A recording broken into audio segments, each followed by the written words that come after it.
Hello, hello. Testing, testing, testing. 1 2 3 1 2 3.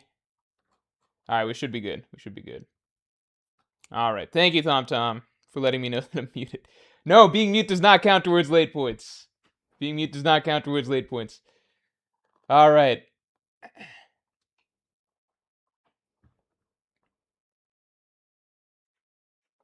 Henchme says, hearing you loud and clear, Morge, don't listen to them. Continue.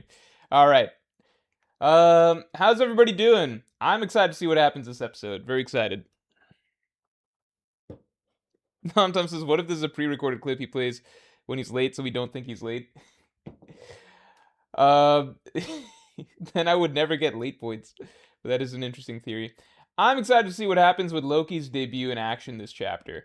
I remember, or not this chapter, episode. I remember when this chapter first came out in the manga, and I thought it was a really cool chapter because we had two things happening, right? We had the nightmare creatures coming to life, and we had the debut of Loki um, in action, you know. So I'm really curious to see, and both of those things were really strong tonally for Elbaf at the time. So it was pretty crazy what happened in terms of tone shift with that chapter. People were saying the episode is ass before the stream started. Wait, the episode is ass? Is the episode not good? I figured that they would do work with this episode because, you know, it's finally a bit of action. Haven't watched it myself. Was the episode? But it's, oh man, it's Loki's debut. What did they fuck up? What did they do to it? That's bizarre to me because in this season of One Piece, now that One Piece is seasonal, they don't really have a lot of other action set pieces aside from like this episode, right?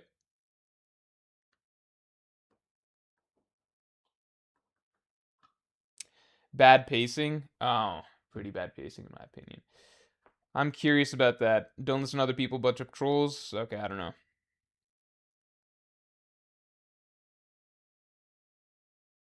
The Loki part is fire, but the nightmare part is so cool theoretically. The nightmare part is that was really really cool the way the episode ended on it, or the way the chapter ended on it. Episode is solid 9 out of 10. Loki debut is 10 out of 10. Okay, okay. Hmm.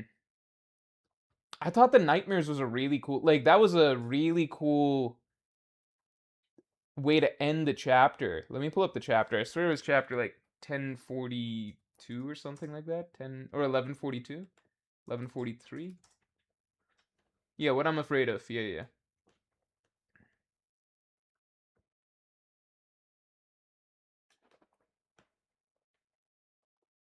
Let's see.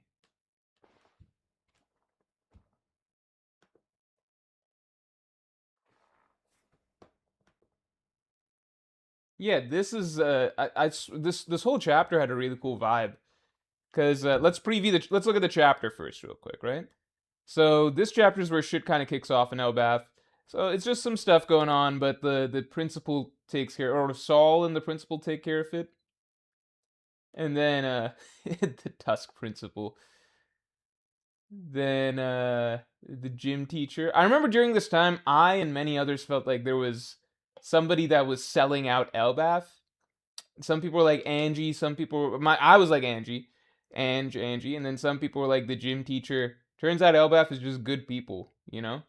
Then this was wild, all the kids, and then the gigantic creatures popping up, and then everyone starting to freak out. This was good stuff.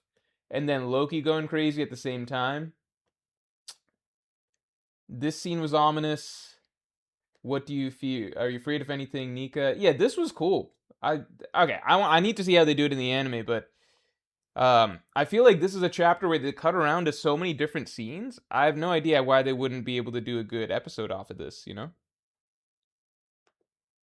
Like there's so many different things to show off the Toei 12.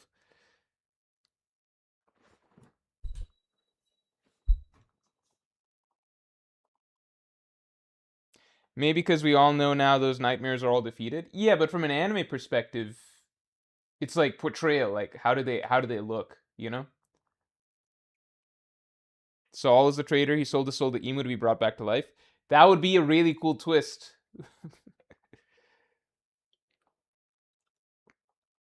Actually, it wouldn't. It would ruin Saul's character. I don't want Saul's character to be ruined. I just don't want him to be alive. That's when his character was perfect. The new anime episodes have consistent animations, but the pacing is still a problem. Don't they at least have it down to one chapter per episode? I feel like this is a episode that I feel like this is a chapter that could warrant a full chapter for the episode. I don't know. I don't know. I don't know.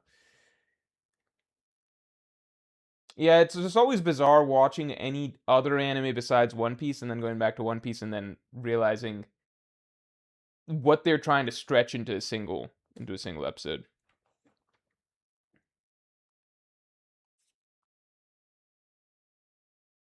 Remus says, the nightmare creatures really aren't that bad. I'm sure Zaza will look a lot more authentic since the fear comes from killing him and the Holy Knights.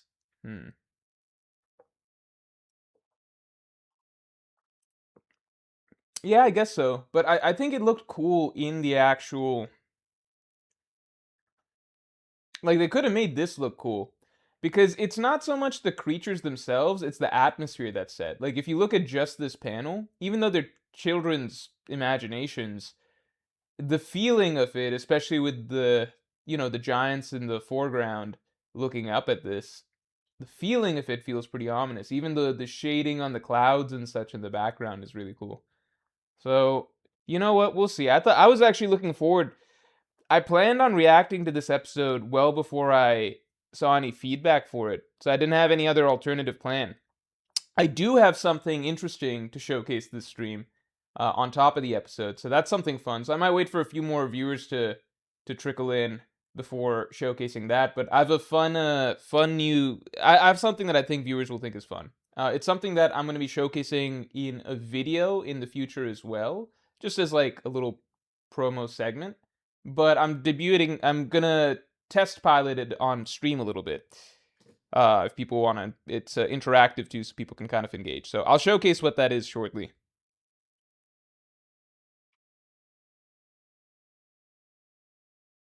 They made Zoro sweat in the anime for no reason. I feel like Zoro's not even in this chapter, right? Or no, he is. He reacts to Loki. Forgot.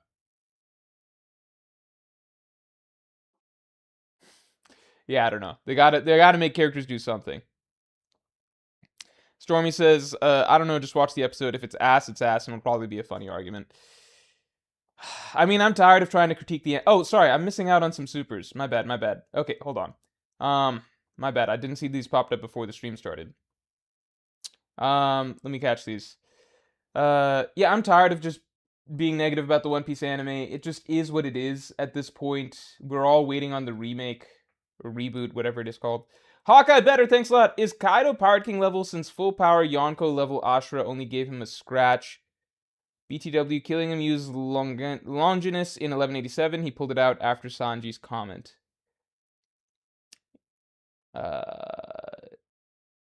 He used Longinus in 1187. Okay, cool. Is Kaido Pirate King plus level since full power Yonko level Ashura only gave him a scratch? I don't think I'm following here. I don't think I fully follow. Since full power Yonko level Ashura only gave him a scratch. Well, Kaido we know is Yonko level, right? So we use Kaido as the standard, right? So Kaido we know is Yonko level. He's essentially what we I think when people think of Yonko level, they're essentially thinking of like Kaido Big Mom tier, right? So Kaido's already the standard. So it's more so we're using Kaido as a measuring stick to measure Zoro against him, right? So if we say that Ashura, like one exchange between Zoro and Kaido with Zoro and Ashura, and with Zoro having like a severe handicap with most of the bones, like basically Zoro is fighting with half the bones of his body broken, right? So if they have one, so like if we're trying to say scale Zoro's Ashura to Kaido, then we only really have one interaction to go off of, and Zoro basically gets the better of Kaido in that one interaction, scars him forever, and Zoro does it with basically majority of bones of his body of his body being broken, right? So it's hard to say that Zoro isn't Yonko level in Ashura based on that one interaction, you know? Um, the argument against it is just that it's a small sample size, right? So if you go with the sample size that we're shown, it's like, yeah, obviously that character's got to be Yonko level to do that, right? But if you want to argue that it's a small sample size, so it's too little to conclude anything, then that's fair as well. That's why I think Ashura is a little hard to scale. I think the simple argument is based on what we saw. Obviously, it's Yonko level. But if you think that's too little to go off of, then it's fair to push back against it. Anyway, Akash Panda, thanks a lot for the 10. Whole Cake Island reread thought. While fighting Luffy, and good to see you, Akash Panda. It's been a minute. I mean, I know you came through some recent streams, but just good to see you again a little bit more regularly. Thank you for the 10, man. Whole Cake Island reread thought. Oh, you're going back through Whole Cake. I guess you're probably going back through the New World in general. While fighting Luffy, Sanji's wearing the mask Reiju gave him to hide his injuries. I forgot about that mask. Literally hiding his suffering behind a mask. I wish Nami could see his beat-up face back then. Yeah. Good point, man. Yeah. Whole Cake Island last time with Strahd got really good writing in an arc. Darabop, I mean, I guess no, some of the Strahds got good writing in Wano, but Whole Cake was pretty dedicated to Sanji, right? Darabopler, thanks for the 6. You made fun of the writing for Kaido recently. Did you watch Alexander's video on him? I think his writing is just less on the nose than usual for One Piece. No, I've actually been made to go watch, I don't know if it was Alexander's video or if it was, I've been made to go watch a Kaido video. Everybody understands Kaido's character. There's not, I think it's like, people think it's, you can understand a character and still think the manner in which they were handled was very clumsy.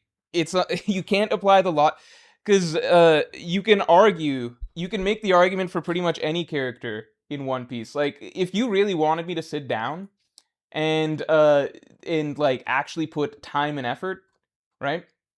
You could give me almost any character in Elbaf, maybe not the fucking walrus teacher, but you could give me almost any character in Elbaf, and I could do, like, you could give me fucking Dory and Brogy, and I could do a very in-depth analysis on why they're actually very, very deep, why nobody understands them, why there's so much symbolism and thematic yada yada attached to them. I could easily do that, alright? That doesn't mean that I actually think Dory and Brogy are brilliantly written characters. Just because you can see concepts of why a character there's more to it, or what a bigger thing the author was going for, etc., that doesn't make the writing good. Every major character is supposed to have depth and themes, etc., attached to them, alright? It doesn't change the fact that the way Kaido was handled in Wano was absolute ass. Down to, it's pretty much undebatable once you get to the point where, like, his backstory itself being planted at the very climax of the final battle, like a student trying to rush in to hand their term paper at the last minute. The concepts behind Kaido can be cool, right?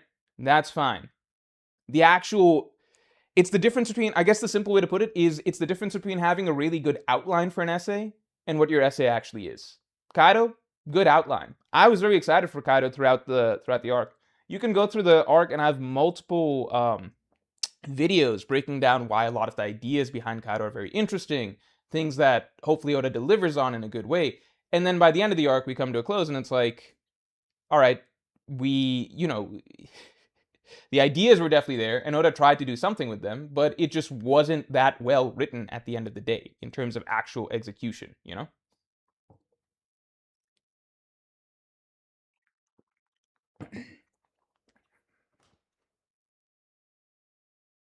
I think the video watch was Hot Boy Spices. I can watch Alexander's as well, but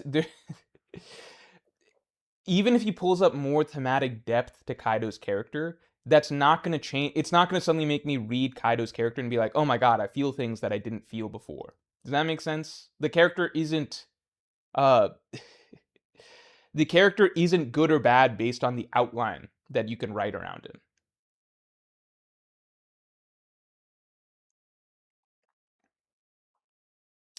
Reflexy, thanks a lot. Chance of Shanks being the secret big bad of Elbaf. I mean, I think Imu is the big bad of Elbaf, right? I think that's kind of been set in stone at this point. Swagni Detoi Defender. Why are you watching an Elbaf Kids focused episode? I thought that this was gonna be like a cool, badass, like, because I remember this was one of my favorite chapters when Elbaf was going, because it's the chapter where everything kind of turns around. So like the nightmare creatures start showing up. This is where shit gets real, right? So I remember two things about this chapter that were really cool, which was the lightning, like Loki finally debuting what he can do. So I was excited to see that, like Loki in action. And then the finale of this chapter was really cool with all the nightmare creatures and like the tone shift.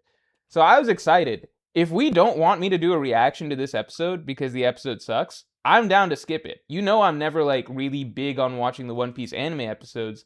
It's just that when I assume that there's a big episode coming out, that's when I get kind of excited just to see how they do it. Um, but oh, I'm not screen sharing. Yeah, it's when there's big episodes that come out that I get excited. So I remember this being like a really cool scene in the manga, and I got really excited from that. The Loki scene and everything. I just assumed that they had a lot to work with for this episode because in previous episodes they haven't really had as much for action set pieces and stuff, or at least like, you know, like Elbaf was kind of in the warm up phase, and then this is the episode that it kind of kicks off into the action phase, you know?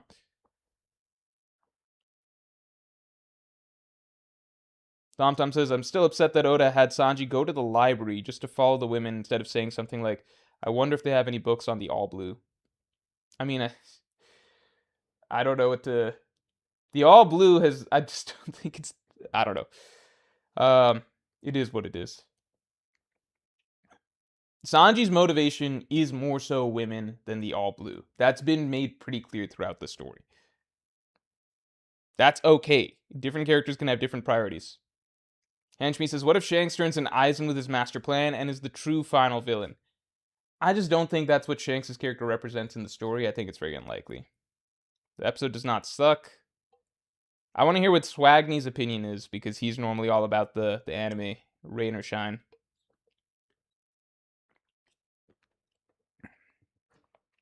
Kurakami Najimi says, what would everyone's reaction be if Luffy got healed and a bullshit power-up and Luffy was defeated here? I expect Luffy to get healed in some way. Uh, honestly, I could foresee Chopper's fucking fruit awakening leading to him being able to magically heal anyone. I could see that happening. All right. So it already counteracts Imu's demon Dami Reversi or whatever, right? So let's just keep that in mind as a possibility.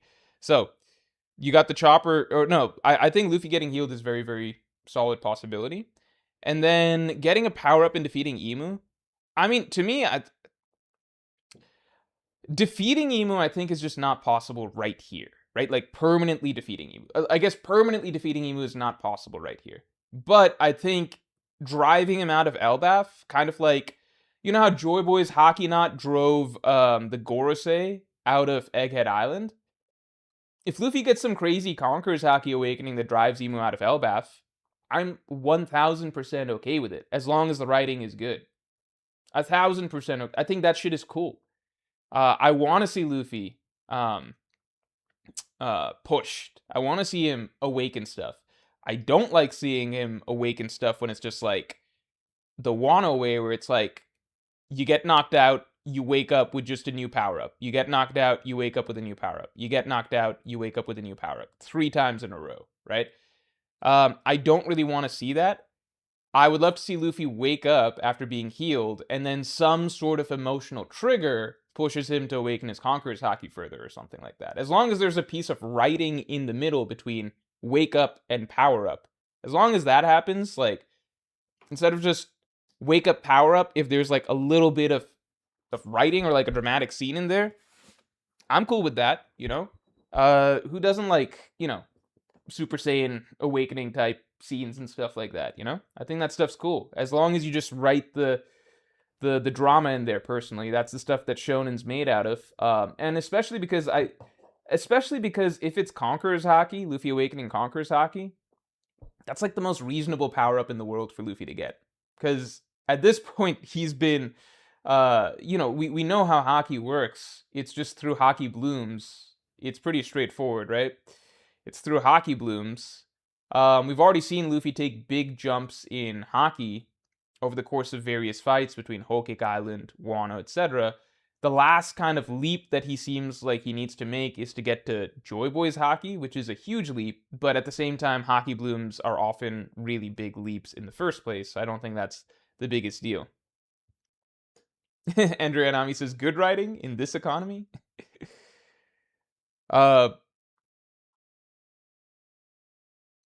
Yeah. To me, I feel like, how do I say this? Uh, yeah, if Luffy getting a power up here is perfectly fine, right? Because to me, again, I don't think Imu's the final villain. I think Blackbeard is the final villain. I think Blackbeard will be even stronger than Imu in the final war. So essentially, between now and basically next arc, where everything goes down, next storyline, Luffy needs to go from Yonko level, quote unquote, right, all the way up to like pass Roger and the old gen and everything, and pass Emu, and pass Blackbeard. That's a lot of jumping that he needs to do. He'd better fucking start now. Because otherwise, if you don't want him to start now, then everybody's gonna be calling a ton of BS over the course of the final war, as he gets like a million upgrades, right? I already think that Luffy's upgrades in Wano he just got an insane number of upgrades in Wano. In Wano, he went from, he got his whole armament Haki upgrade, right? So advanced armament Haki into advanced conquerors Haki into better advanced conquerors Haki. So now you can split the sky into gear 5th, right? So Wano is like a whole ton. So it's hard to do anything more drastic than that at this point. Swagny the Toei Defender, thanks for the 5. If you fuck with the content, then go ahead. I like the episode, but people just want fights and attacks law. 1170 and 1168 were bigger episodes than this one, though. Can I just react to Loki's scene, then? Can I just react to, like, the Loki scene and the ending nightmare scene? Can I just do that? Because I don't want to watch a full episode that's not a good episode. I went in with the wrong assumption, I guess. I should have waited to see if there's actual buzz about the episode online or whatever, but I kind of just took it as a given that maybe because I just assumed this chapter is a really good chapter, you know? I kind of just took it as a given that they would go hard on this. Reflexy2228, thanks a lot. I think you shouldn't expect the rest of Elbaf to take the expected route. 60 more chapters to dive into Usopp and Shanks face-off, Heaven Realm, etc. I don't know about the whole Shanks face-off thing that you're thinking about. Maybe that happens, but I can't foresee Shanks being an even bigger bad for the Elbaf arc than Imu himself. I just don't think Elbaf can go on that much longer because, you know, Doomsday is here, right? It's kind of like in DC, Doomsday's at your front. He's there, right? So someone's got to solve this problem right now.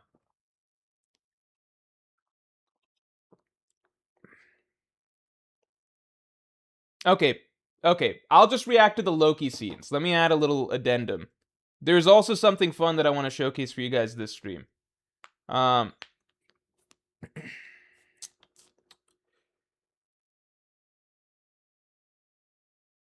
me see. Oh, I'm not doing a poll. I'm just making a post. Hold on.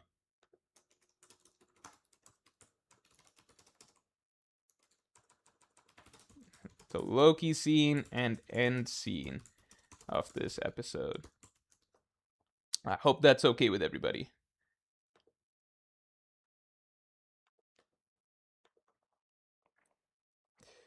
Magnus9450, thanks for the 5. Kid conquers Haki and Law Will of D. Oda gave them one aspect to relate to connect to Luffy on. That's kind of true. Yeah, that's kind of true. It's just with Kid, his conquers Haki is never seen. It's the most wasted conquers Haki in the whole story. Is he the only character who is... Kid might be the only character I can think of who's both a prominent character, as in we see him a lot, like we see him frequently, right? We got a lot of scenes out of him. Who has Conqueror's Haki, and who we never see the Conqueror's Haki in action. You know what I mean? No, maybe Boa Hancock. I don't think we've ever seen Boa Hancock release her Conqueror's Haki. That's kind of weird with Boa Hancock, right? How come Oda doesn't want to show, A strong, independent woman showing off her Conquerors hockey. Let's get stream likes up to 50 real quick. Taptia Treviso, thanks to 2. KGB refresher Morge if you can. Kagurabachi refresher if you can. Also check parking subs. Kagurabachi refresher. Here, let me pull up parking subs real quick. I don't have any Kagurabachi updates for you guys. I'm gonna wait till, honestly, if someone can tell me when the flashback ends, with no spoilers, please. If someone can tell me when the flashback ends, that's when I'll go join back into Kagurabachi. Yeah. I think I've realized over time that no matter how much I'm enjoying a series, the only series that I actively want to keep up with weekly chapter to chapter nowadays is just One Piece. It's just One Piece. It just is what it is. Even if I've said this before, if I was not a content creator, I would probably let One Piece chapters pile up, but I only let One Piece chapters pile up in the sort of in-between phases, So, for example, if I wasn't a content creator, I would have probably let most of Elbaf kind of pile up and then binged it. But right now, content creator or not content creator, I would be reading One Piece weekly, Whereas other series I really enjoy, like Kagurabachi, Chainsaw Man, Hunter x Hunter, I put the brakes on. I think I'm gonna reread the whole arc before I catch up to Hunter x Hunter weekly again. Yeah, other series, like, no matter how much I enjoy them, I usually don't feel as pushed to read them weekly, no matter what's really happening. To you guys, yeah, your parking podcast submissions are in. For everybody else's context, parking podcast submissions are live right now. For those of you who don't know, the parking podcast is a once-a-month podcast that I do for my top tier Patreons and YouTube members. And in it, you can submit any question about One Piece, other anime, manga, movies, TV, etc. And I answer it in far greater detail than I can in these streams because I'm not pressed for time. Every podcast is about an hour and a half. Everybody's questions are answered. And you get access to all previous parking podcasts. So yeah, if you want to support, then definitely go check it out.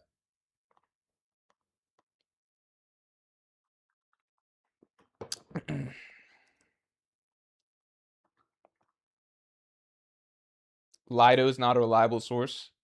Wait, about what? I agree Lido's not a reliable source. Oh, Kaido said is the one who said he had Conquerors hockey. Yeah, I think Kaido has. I don't think Oda's lying to us through Kaido, Tom Thompson's lower class non-members revolt. maybe one time I'll make a parking podcast available for non-members briefly just to see, but I don't know. Morge can't keep us down forever.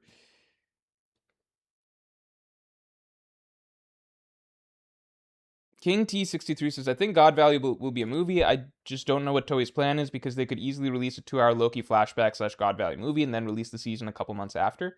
I think one of the tricky things is, like, I don't know if everybody loved the way God Valley concluded. I guess that's on Toei to elaborate and create or whatever, to create a movie out of it and make it, an epic sort of battle. But I also feel like the way God Valley, that whole flashback ends, it's kind of tricky because it's like you end it with Loki versus Harold. What do you end it with? Because God Valley itself kind of ends like not in a bad way, but kind of, it's just sad stuff all around. Not that a movie can't end with sad stuff, but it's not the crazy climax that you might be hoping for if you're watching a movie. It's up to you. I did see your Pirate King podcast submission. I'm going to talk about it on the Pirate King podcast, but it's up there. Nah, the Demon Slayer movie has more chapters. The Demon Slayer movie is streaming on Crunchyroll. I might watch a little bit of that. Not right now. I've seen the Demon Slayer movie, but I was just thinking tonight tonight I might try and finish Better Call Saul tonight. I thought I was finishing it without going into a whole tangent, right? I thought yesterday, so even if you don't know Better Call Saul, right? Every season of it had 10 episodes. So I went into season 6. I didn't look at the episode count. I went into season 6, the final season, thinking that 10 episodes. So the whole time I'm thinking, like, how do they wrap this up? Like, how do they make this satisfying? I feel like there's still so many question marks. And I love the episodes we're getting. Season 6 of Better Call Saul is so far maybe I think I've finally been slowly converted. I think at least season 6 might be the best season of television so far that I've seen. But now, okay, but we're hitting, so we're getting close to the end of it in my mind, like episode 7, episode 8, episode 9. I'm like, how are they gonna wrap this up? And then I'm watching episode 10, and the entire time episode 10 is going on, I'm like, this is the final episode? This doesn't even make sense. Why are we focusing on so much on this character in this particular scenario? And my mind was going into so many places. I was like, what? Why are we focusing so much on this? What's going to happen here? I was treating it like the final episode. And so I was watching this episode with so much literal internal tension because I was like, there's no way we're spending the entire finale of Better Call Saul on just this, like, sort of petty heist. It's not a big spoiler. It's like a petty heist that's going on. So I was like so focused. I was like, what happens? Does someone die? Does Saul die? Does Saul go to jail? Like, what happens here? Does Kim show up? Like, what is going on here?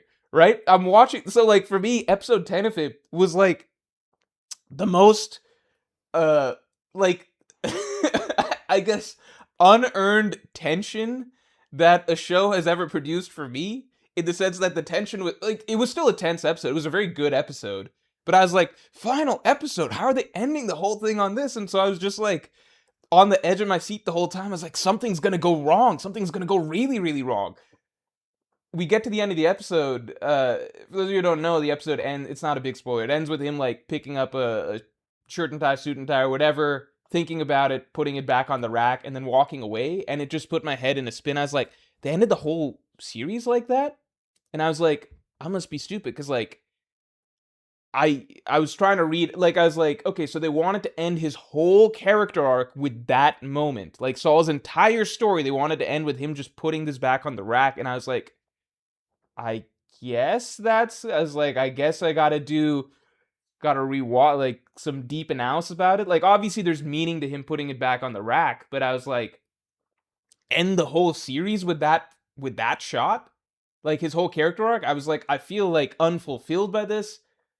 But maybe I'm missing something. Maybe it's like the Sopranos ending where like people are confused the first time they watch it or something like that. So I was like not sure how I felt about it. And I was like, let me be fair. Let me try and like read up what other people are saying about it, but I'm not loving this ending. And then I'm exiting and then I'm like, 3 more episodes. I was like, thank God. 3 more episodes. I was literally I was literally like, oh my God. My fiance was sitting next to me, and I think I'd been like slightly rude when she came in, because like, it was late at night. She was coming to bed. She was like asking me some stuff. I was like, babe, it can't right now. This is the final episode. So, uh, uh, I basically had us be completely quiet as I'm watching this episode, and I'm confused that this is the final episode of the whole show. And she's seen bits and pieces of Better Call Saul, so she's especially confused that this is the finale of the whole show while we're watching it. And then we get to the end, and then I go and find out there's 3 more episodes. I'm like, oh my God, there's 3 more episodes. It's all good. It's all good. I was basically telling her, like, never mind. We didn't have to be quiet. This was just another episode. It was funny. Oh shit. I'm sorry. Oh my God, JWP, holy shit, thank you for coming through, man. Always good to see you, man. Thank you for the gifted memberships, everyone in chat.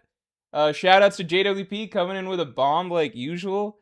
Yeah, shout outs to JWP, everybody. Seriously, man, thank you. Good to see you again. I hope you're doing well.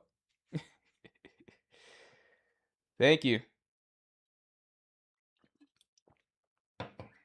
Really appreciate it, man. Hope you're doing well.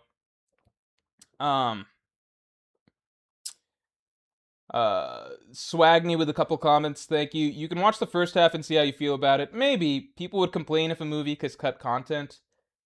Yeah, I don't know. I think there's a lot of opportunities to add action to the God Valley, storyline. But yeah, when's the mods tier list? If I did a mods tier list, a lot of mods would rebel and then leave. So I can't do that. I also don't know. Never mind. I can't say. Yeah. The FPS Kings Gaming says Nippy is the fly, but better because it provides. Is Nippy episode 10? That's the name of episode 10. Uh, And it's funny that you say it's funnier and relieving more stress from the show because it's so different when you're watching it thinking it's the final episode of the show. Because I'm like, why are we what why is there's got to be something crazy that happens here, whereas most people are watching it just like, this is just another one of Saul's situations, basically, with a little bit more insight into his mental state and everything like that at that point. That's it. More off-topic tangent slash off-topic slash tangents tier list. Yeah, sorry, that would be a very, very long list. New X7 says, I took JD Legends' recommendation and saw To Be Hero X, and it is so good, I cannot recommend it enough for you. Yeah, I've seen To Be Hero X. I like To Be Hero X a good amount. I liked it a good amount.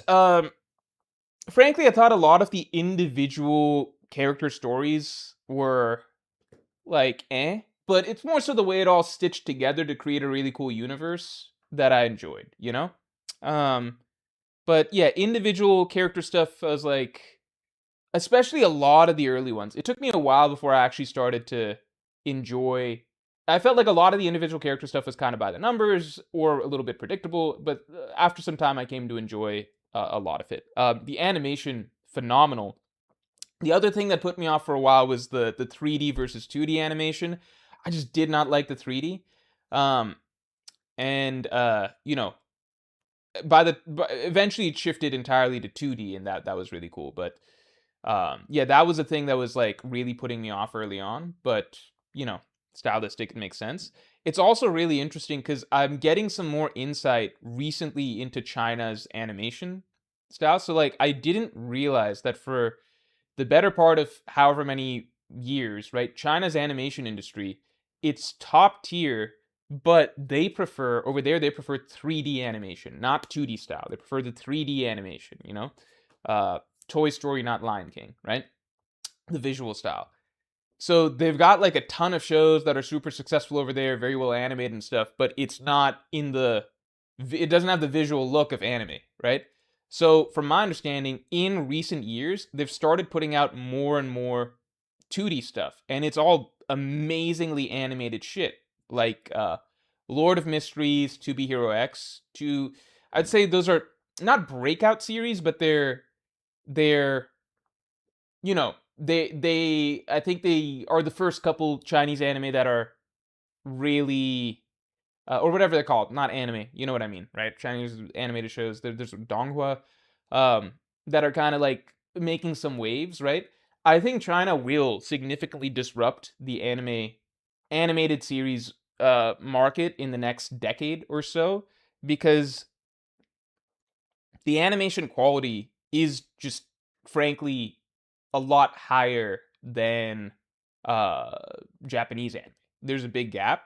I still think the stories from the two Chinese anime that I watched between Lord of Mysteries and To Be Hero X, I still think the storytelling is better in the best Japanese anime. So, but there's only a small sample size to go off of so far. So I'm not super informed on all this. It's just my observations, right? I know there's other stuff like Supercube that they've got out, but that's only streaming over there. I think as they make stuff more available for universal streaming services, they'll really break out.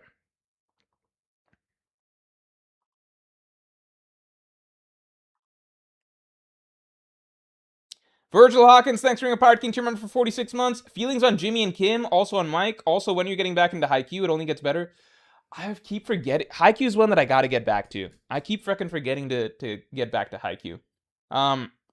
Feelings on Jimmy and Kim. I should get back to Haikyuu. The thing is that most likely after I finish Better Call Saul, I might jump back into Breaking Bad to watch it again from the beginning.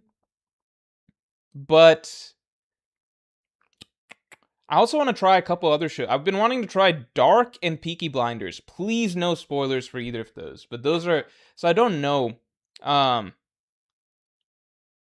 don't know if I want to watch. I think depending on the way Better Call Saul ends, I don't know if I want to watch Breaking Bad after this, because I think for a long time when I was watching Better Call Saul, I still viewed Breaking Bad as better.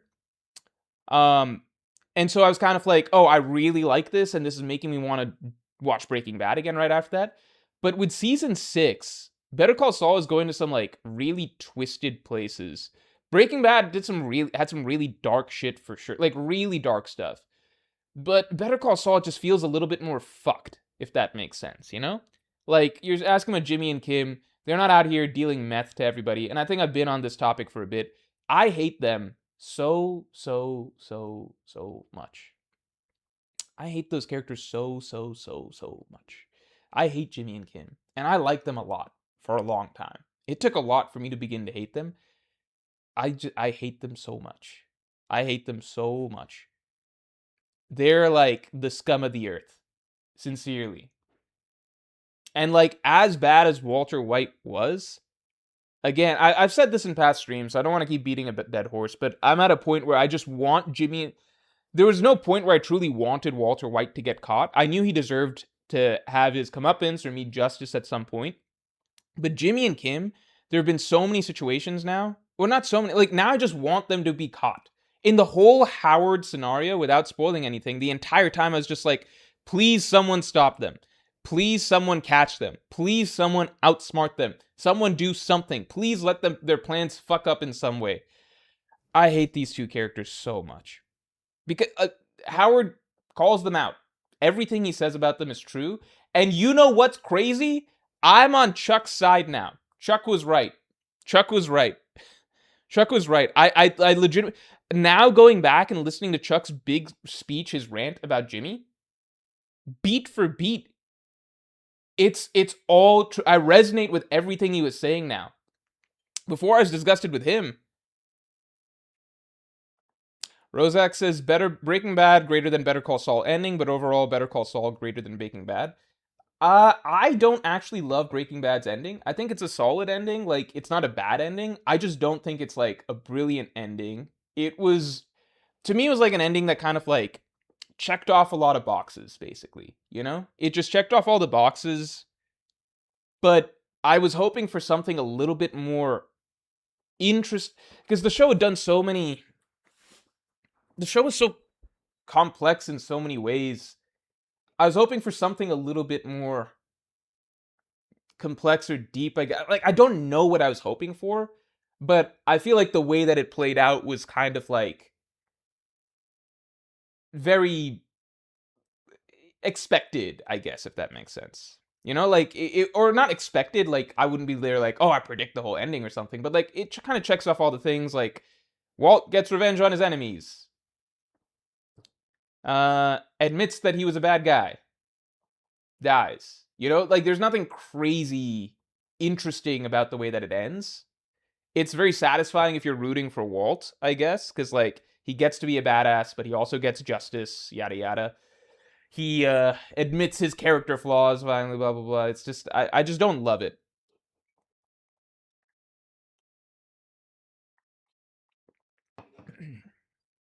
I guess it's one of those where I was hoping for more, and I don't know what that more like I feel like it's not on me to say what that more would have looked like, but to me it was kind of like it checks all the boxes in a good way, but for a show that was as complex and philosophically complex as that one was, I was hoping for more of an interesting angle for everything to play out with. Yeah, I hate Jimmy and Kim. I just hate Jimmy and Kim. NewX72 says, I've never seen Morge hate a character this much. I hate those two. They're genuinely terrible. Them talking to Howard's wife, like, made me want to strangle them. Like, because they're just...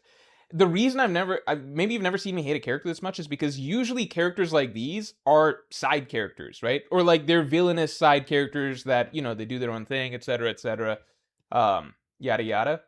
But it's rare to follow the two protagonists of the show, essentially, while they're doing something that is just... While they're just being cruel. Literally just cruel for... What, like the entire fucking season? Like 10 episodes, right? 9 episodes for this whole thing to play out. Maybe not 9, 7 or something. 7, 8 episodes, right? Like, that's 8 hours. 7, 8 hours of me watching just these two characters pull off a really, really fucked and cruel plan. And then essentially desecrate the man's grave after they've, like...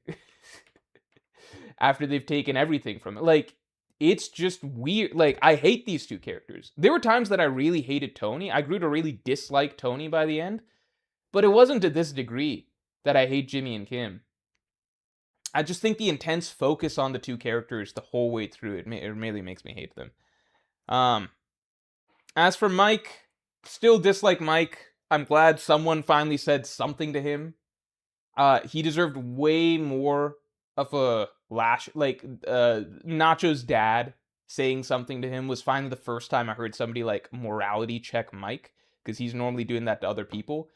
But I was like, the dad scene should have gone so much harder. Like, Mike is the world. I don't dislike Mike as much as Jimmy and Kim, but I don't know. Yeah. Your law and kids rants are the equivalent to Chuck's chicanery rant. Chuck was so right the whole every step of the way. He's like, I needed to stop him from becoming a lawyer. At the time, I was like, you petty motherfucker. He's like, I need to stop him. You guys have to stop him. He's talking to the bar. And I'm like, fuck you, Chuck. Now I'm like, yeah, him being a lawyer? That's a fucking joke. The dude should be in jail. He's a giant piece of shit. Like, it's so great. Like, Chuck just being particularly anal about so many things, and us only being shown Jimmy's, like, lovable rogue qualities for a long time, even when Jimmy was doing somewhat questionable things. Like, the writers played with the perception of the viewers so well. Because the whole first half of the series, you're seeing Jimmy the way that, like, the average person sees Jimmy, which is just, like, this maverick who doesn't really play by the rules, and sure, he does things, like, a little bit not by the book, and he had a bit of a checkered past, but he's changed now, you know? He's changed. He's like a lovable rogue, right? Lovable rogue. A Jack Sparrow-esque character, right? And so it makes all of Chuck's, like, ranting and raving and obsession with stopping Jimmy seem, like a really nasty person, like a terrible brother, right? It's like, no, Chuck was a fucking saint. To even bail Jimmy out in the first place and give him a job in, like, the mailroom and stuff like that, he shouldn't have done that. Jimmy was fucking robbing their parents and stuff like that. He deserved jail, and he should have gotten jail and learned from jail. Over the rest of the series, then you realize the true Jimmy that Chuck saw the whole time, that Jimmy carefully hid. Now, I have not finished the show. So maybe my opinions will change later, because my opinions on Jimmy have changed over time, my opinions on Chuck have changed over time, yada yada.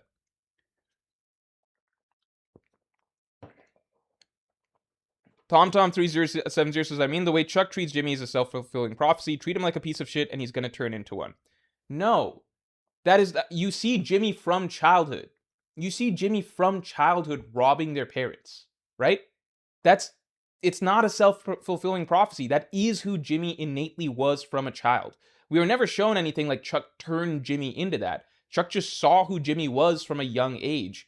He also saw that nobody would believe him. It sounds like Jimmy's own parents didn't believe that Jimmy... Like, that's the thing. Chuck would talk about, like, oh, not our Jimmy, couldn't be our Jimmy. It sounds like everybody else viewed Jimmy as a good guy. That's the thing. Jimmy is very good at convincing people that he's a good guy. He does that over and over. It's not a self-fulfilling prophecy. Jimmy's able to convince that entire fucking Sandpiper old folks home that he's, like, there, you know, in there for them. He's a con man through and through. He's able to convince everybody that he's a good person, but he can't help but fuck with people. It's just who he is. I hate this character.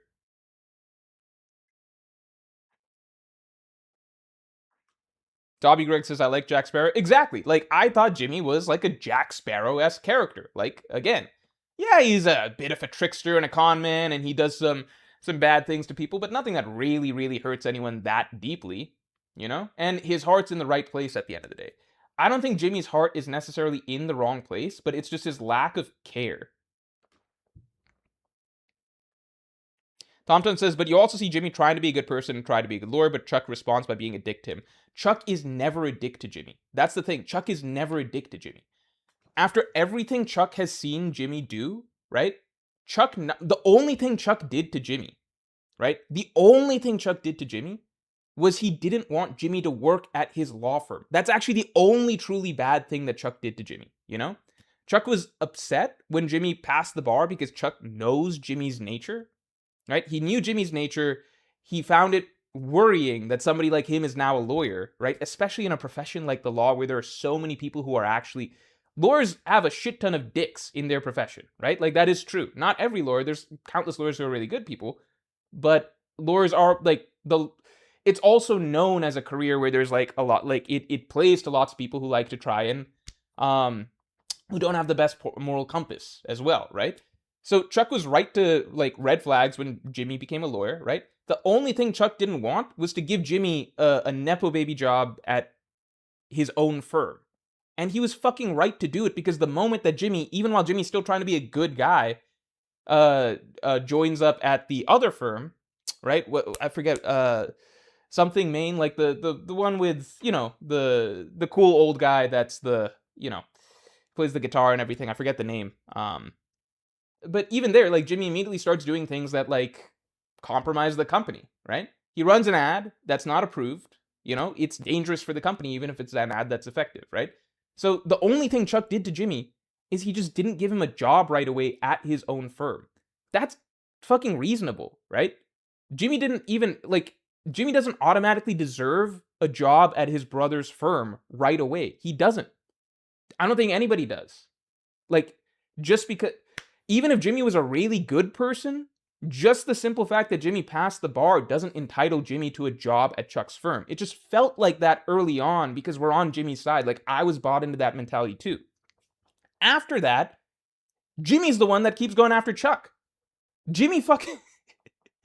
Jimmy literally, like, the very next thing that Jimmy does is he goes and fucking swaps those numbers to make Chuck look fucking insane and essentially end his career.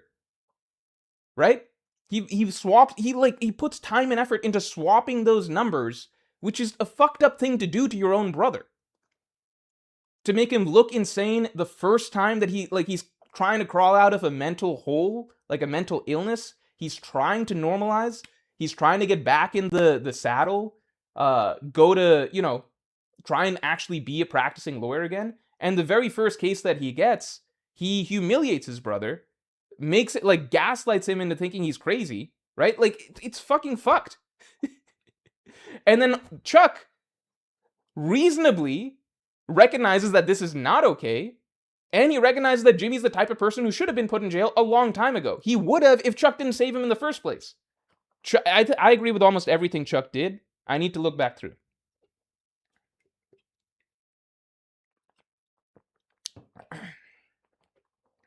Rozak 11 says, but people can change, and you can't say that if he had a real brother who actually supported him. No, that's such...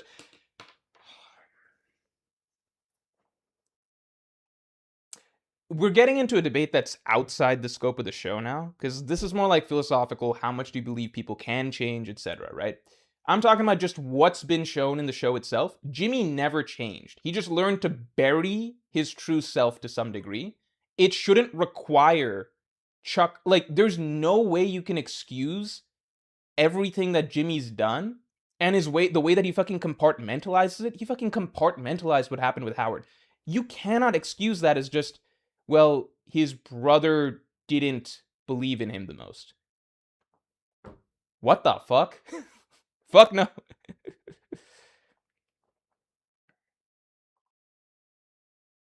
All right, continuing on.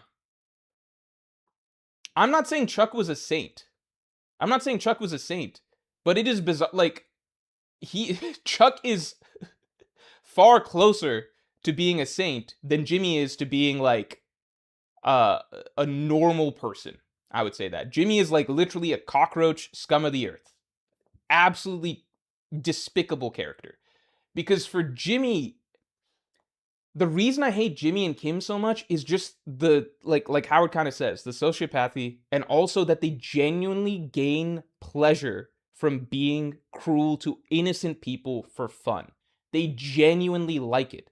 I will never enjoy characters like that if they're treated as the main characters and I have to watch them unfold this plan over like 7-8 episodes. They are fucked up people. And I think that's one of the biggest things that, like, it still allowed me to root for Walt towards the end of Breaking Bad. I knew that Walt needs to get justice. He deserves to be getting his comeuppance, etc., etc. But at the same time, I could root for him against his enemies because his enemies were all really bad people, right? The fucking neo-Nazis, Lydia, Gus Fring, etc., right? He's actually going up against other people, as Jimmy would say, in the game, right?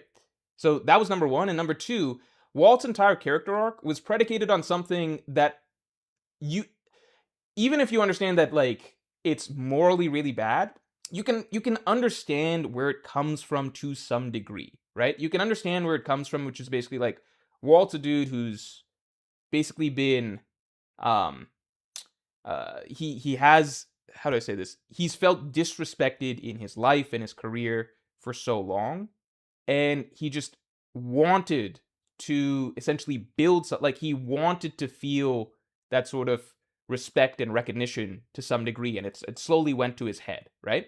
Now, obviously it went way too far. Becoming a fucking meth drug lord, right? Terrible, terrible stuff, obviously, right?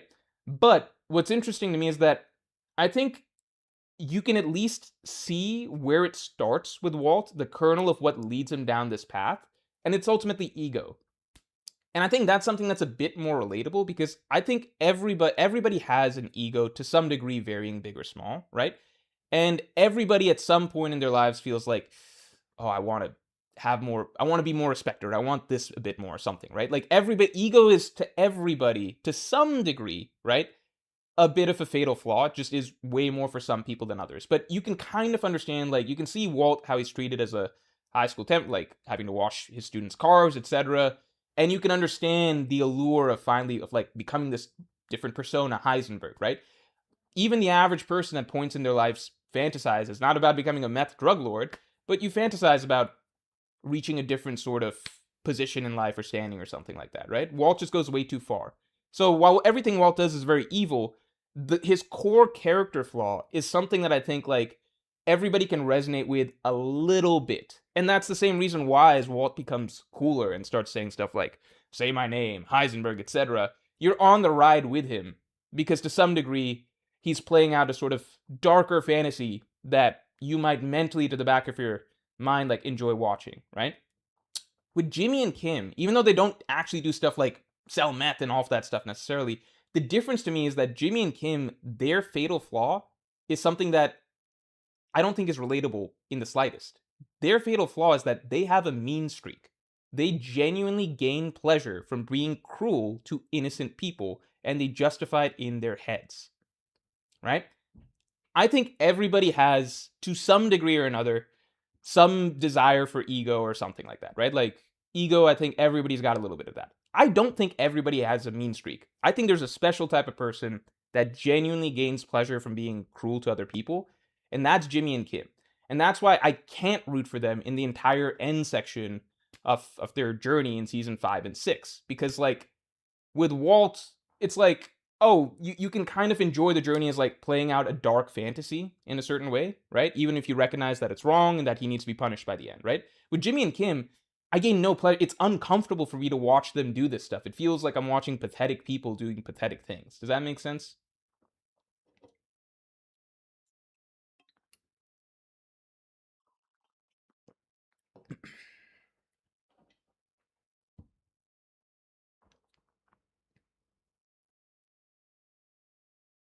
New rule: one late point for every 2 minutes of better Breaking Bad, Better Call Saul tangent. Yeah. All right. All right. Let's get into it. Tom says, let me be clear. I don't think Jimmy is a good person. However, whenever he displayed effort/intent of being good, Chuck actively kicked him down. It happened like maybe twice throughout the series, right? Maybe twice. And that's also not even true, because Chuck is the one who actually put him on the path of being good in the first place. Jimmy was going to fucking jail, and Chuck bailed him out. It is a flat out lie to say every time Jimmy tried to be good, Chuck kicked him down. No, Chuck fucking dragged him out of the hole that Jimmy had dug himself into, where he deserved to be. He not only got him out of jail, he got him a job in the mailroom. He got him a job in his company, right? Which he did not have to do whatsoever. The next step up being like, well, now I'm a lawyer, Chuck. Give me a job as a lawyer. And Jimmy's even like fans, like Jimmy even's like, oh, we'll be partners. I'll be a partner soon too. It's like, fuck no. Even if Jimmy was a good person, I don't think that he should be running to his brother with that expectation. I think at the time I thought that, but now taking a step back, it's like, fuck no, right?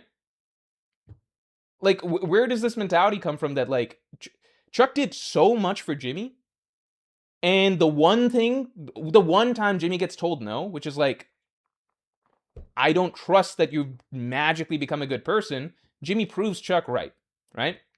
And you can say it's a self-fulfilling prophecy or whatever, but that's not how that works, okay? Jimmy's response to Chuck refusing to do that, if Jimmy had actually played it straight, right, that would be proving Chuck wrong. Anyway.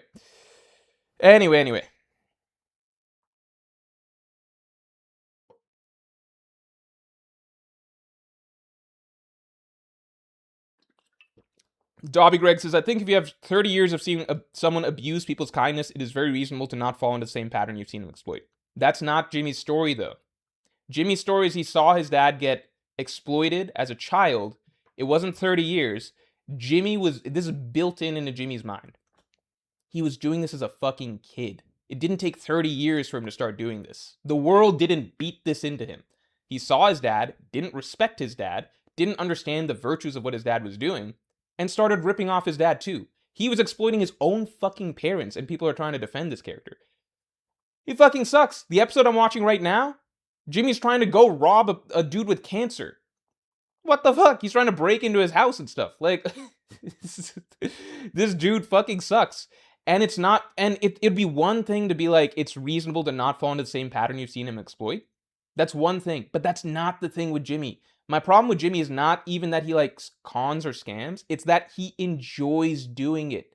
He doesn't need to do it. He likes doing it. He likes hurting other people.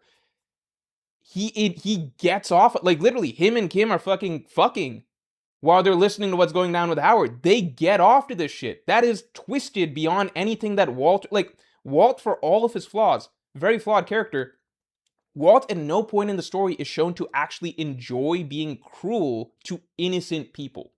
He's never shown to enjoy that. Things crash and burn around him because he's so focused on his own story and his own legacy, but he's not going out of his way to be like, that dude over there, I want to fuck that guy over. You know? It's very different. Yeah, Jimmy's a sadist. All right. Anyway. The kindest person in Breaking Bad universe is probably Jesse. No, I think it's fucking Howard Hamlin. I think Howard is a great dude. I think Howard's a great dude. Maybe Jesse's... I would need to rewatch Breaking Bad, but I view Howard as a character that actually, like, is very intentional about trying to do things for other people, you know? Jesse will do the right thing in lots of scenarios.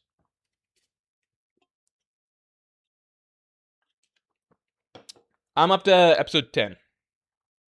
Tio Treviso says Walt literally got off when he had power, though. Yeah, to different things, right? Walt gets off on his ego and having power, right? That's bad. To me, significantly worse, like truly evil, is Jimmy and Kim getting off to actively hurting people and being cruel. For Walt, hurting people, etc., that's a means to an end. For them, that is the goal. They like hurting other people. They like being cruel. It's a whole different level of nasty. Very different level. I hope their end is cruel. I hope their end is bad. Thoughts on Nacho? Nacho, great character. Great character. Jesse isn't kind, he just has a soft spot for kids. Yeah, I don't think we necessarily see Jesse be truly kind over the course of this. Alright.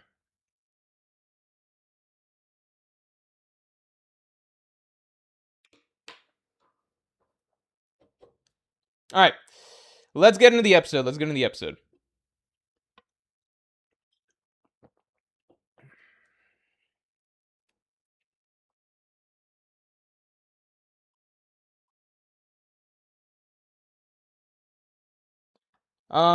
Continuing on. Sorry, JWP. Sorry. I'm sorry, man. I really appreciate you coming through, and thank you for the Pirate King, for being a Pirate King tier member for 43 months. Morge, man, long time no see. Haven't made stream live in a while due to work. Usually just listen to VODs now, to and from work. Loving One Piece right now. So happy Emo actually has aura. Not gonna lie, I was worried. I think there's a good reason to be worried, because it's just like, how's Oda gonna handle uh the Emu situation? I think Oda's been nailing it so far. Like, again, if you watch my latest video, I just love the way he's been writing Emu since his debut in Elbaf. Um, no worries, man. I know that sorry. I know that you can't watch the streams on live as much now, but we still obviously always appreciate you coming through. And I'm glad that the VODs give you some entertainment.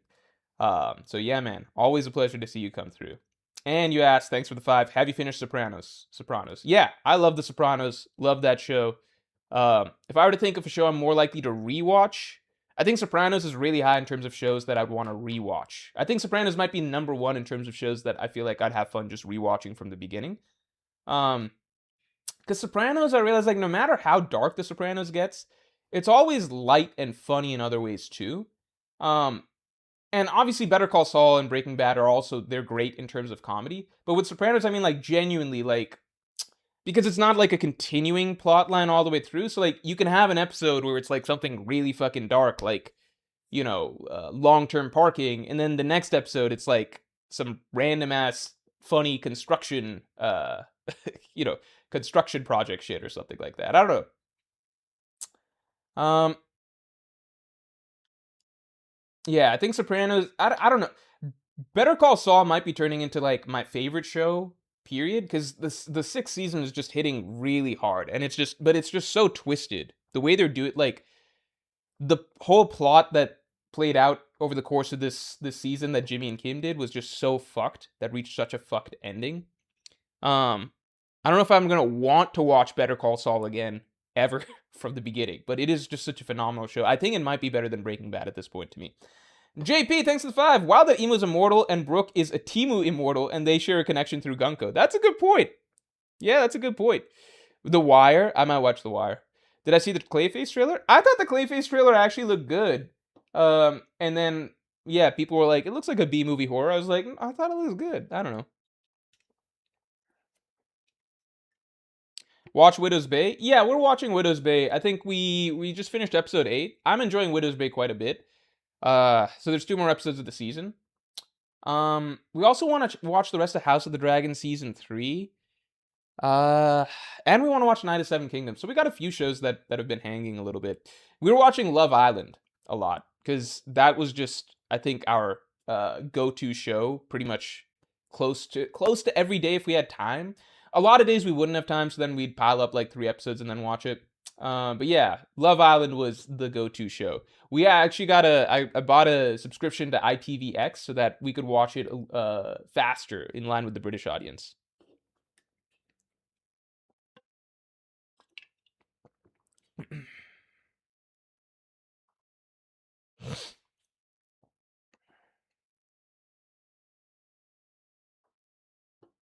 Yeah, The Sopranos is genuinely hilarious a lot of the time, which is great. Yeah, I mean, like, I could you get Soprano. Oh, let's get Streamlabs up to 50 real quick. We'll get the Streamlabs up to 50 and I'll start the reaction. Sopranos, the rewatch value very, very high. For sure. And I already feel myself sometimes itching to just, like, dip back into that world and just watch an episode like The Pine Barrens.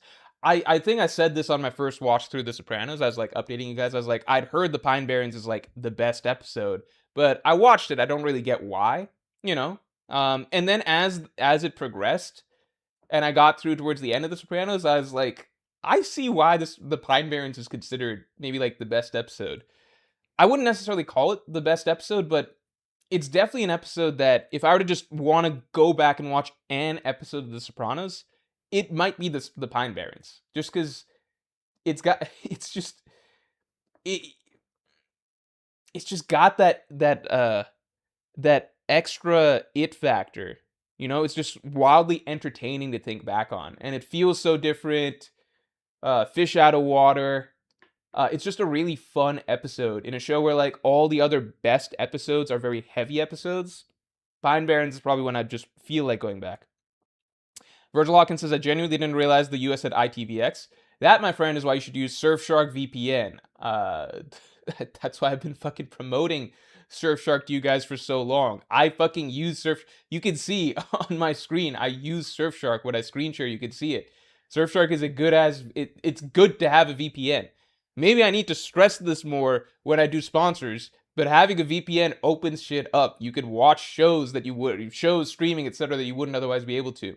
So I use Surfshark VPN, swap to London, and then just watch Love Island from there. Anyway.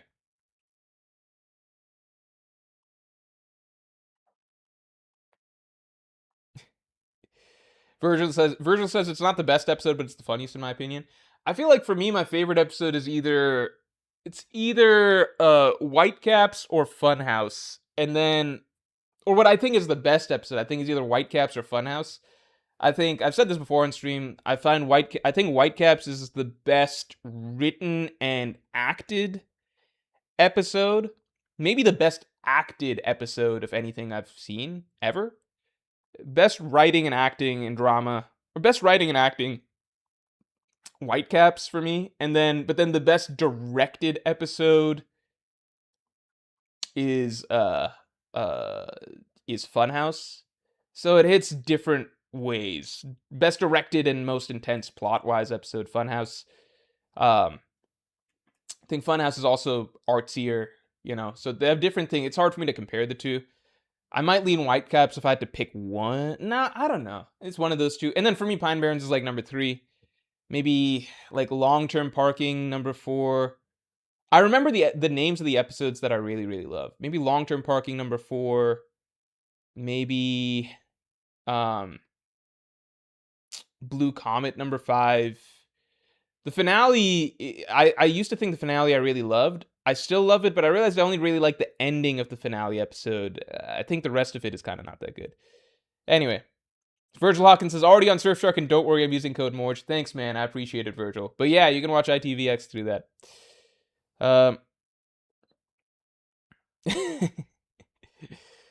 I vaguely remember watching a Dream episode of The Sopranos. There's a few Dream episodes. The most elaborate one is literally called Test Dream, or I guess Funhouse, maybe. I don't know which one's the most elaborate. Maybe it's one of those. Kennedy and whoever did this, whoever did this is a really good episode. That's the Ralphie one, right? Kennedy and Heidi, hilarious way to name that specific episode. Kennedy and Heidi, I think the problem is I knew what happens to Christopher some time ago, so I think I would have found it more impactful if I didn't know. The FPS King Gaming says, when I was going through a rough time freshman year, I kept having crazy dreams like Tony Soprano. Damn. Tom sent 6-7 for 6-7 jewels. All right, let's get stream likes up to 50 because we're almost there. Once we do, I'll do the reaction. I'll start pulling it up now for the people. I'm gonna do the episode reaction, and then I got one fun thing. I'm only gonna watch part of the episode. I think I'm just gonna watch I'm just gonna watch the. Hold on. I'm just gonna watch the Loki scene and maybe the ending scene.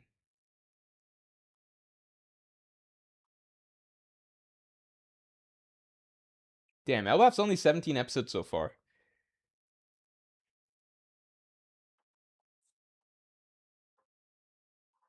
Juan Bolsa's a direct parody of Johnny Sack. He's got nothing on Johnny Sack, though. He's got nothing on Johnny Sack. Johnny Sack he's not my actual favorite Sopranos character, but he's my favorite little side character in the Sopranos world.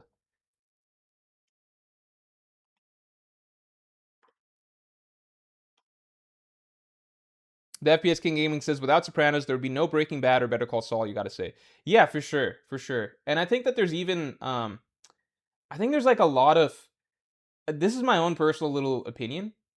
I think that, I feel like the Walt Jesse dynamic is a little bit of a play on the Tony Christopher dynamic. I feel like it's not a little bit, I feel like it's solidly inspired. Maybe I'm just drawing a parallel where there isn't one, but I truly feel like there's a lot of similarities there. A lot of similarities.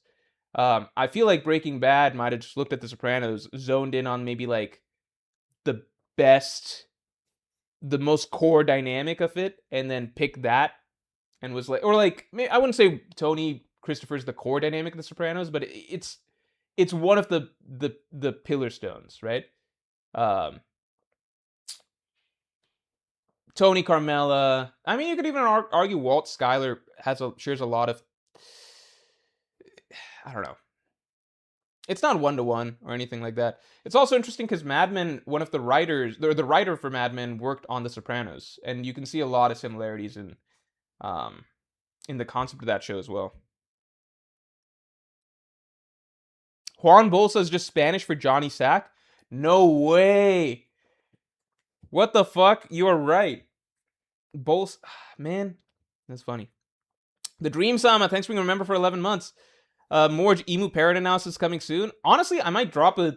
I've said this before. The Emu Parrot theory isn't going away, so I might drop a little YouTube short just like saying why I don't believe it's, why I think it's easily disprovable. I love Better Call Saul, but Breaking Bad has a better ending. I will never understand. No, I mean I know the Breaking Bad ending is very liked. I just don't resonate it with. To me, it just felt too simple and straightforward for a show that's as messy and climactic as messy and complex as Breaking Bad. Virgil says it's a pretty clear inspiration in my opinion. Okay, cool.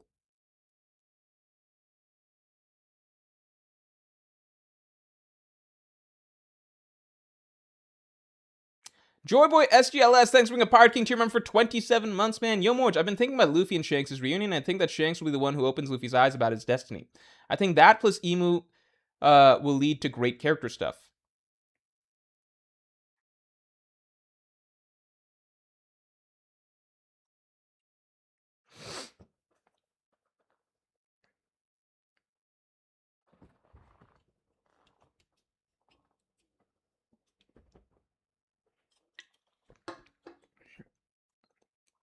Bring back movie Morge analysis on Sopranos, Better Call Saul, and Breaking Bad. I mean, those are series that have like already a million different analyses out on them, right?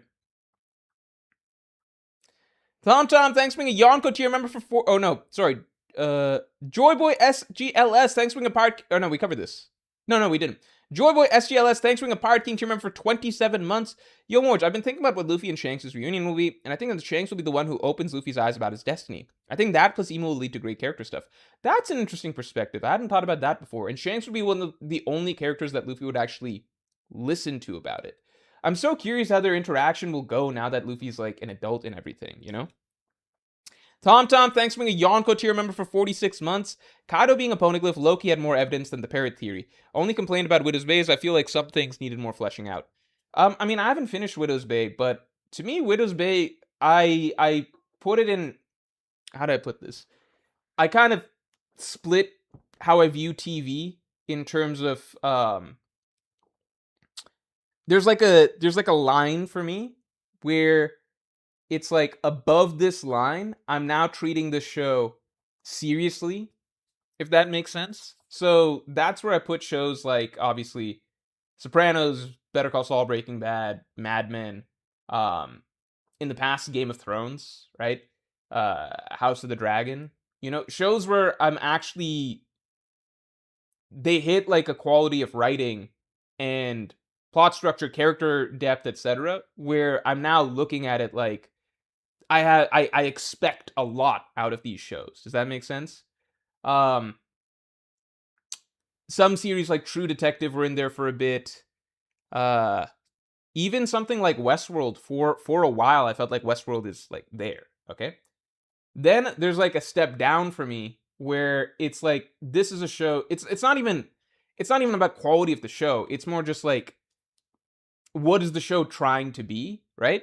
So to me, Widow's Bay, it's not a show where I'm ever going to be like, oh, I need a ton of depth for the mayor. You know, it's cool, we get it and everything. Like, I really enjoy the show. It's a fun show. Yeah, it's a fun show. It's better written than most TV shows. It's extremely entertaining. It's got a good premise, great episode by episode enjoyment. It does a lot of elements really well between horror, comedy, and it makes you care about the characters and stuff too. You know, likable characters. I like Widow's Bay a lot for what it is. In terms of not fleshing things out enough, for me, I think it already does more than I would ever expect for a show like this to do. So I don't know.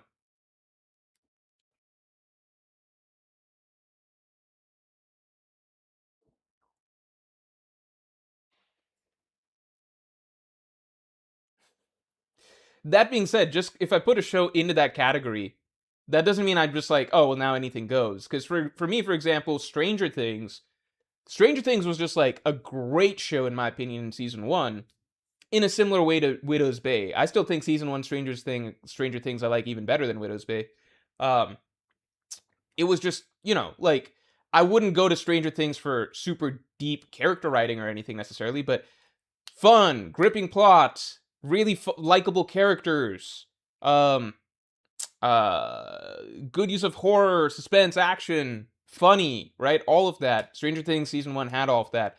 But then as it progressed, then I was like, okay, now I just think it's kind of bad, even by, even if I'm not treating it super seriously as a show, I still think it's not good, Uh,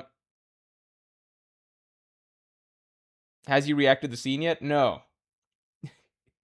Tom, thanks for being a Yonko tier member for 46 months. Kaido being a poneglyph, Loki had more evidence than the parrot theory. Only complained about. Oh no, we covered this. We just covered this. Okay. Let me check the. Yeah, I think Stranger Things was built to be a one and done show. Let's get 3 more likes in, and now we'll react. I think Stranger Things would have functioned best as just a one and done show. I think they really should not have tried to go further than that. It works best as a one and done. You know. Like the whole plot actually concludes quite nicely by the end of season one. It really does. I don't think they needed to. I think it was just successful enough that they kept trying to go.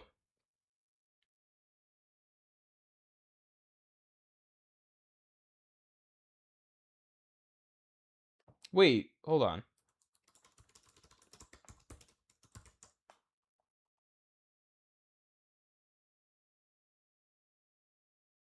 No, never mind.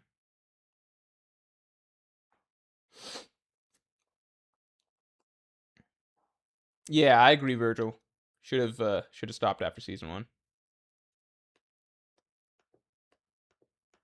All right, and we hit 50 likes. All right, let's do it. Let's get into it. Okay, give me 1 second here as I configure things again. You might not hear the sound of my voice for a moment.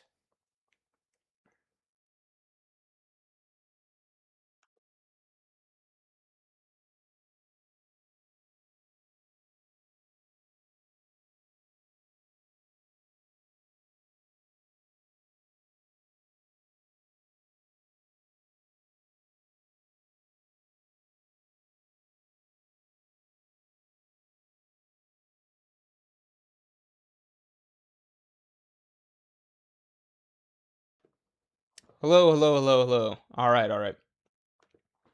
All right, we're only reacting to the cool parts. We are only reacting to the cool parts.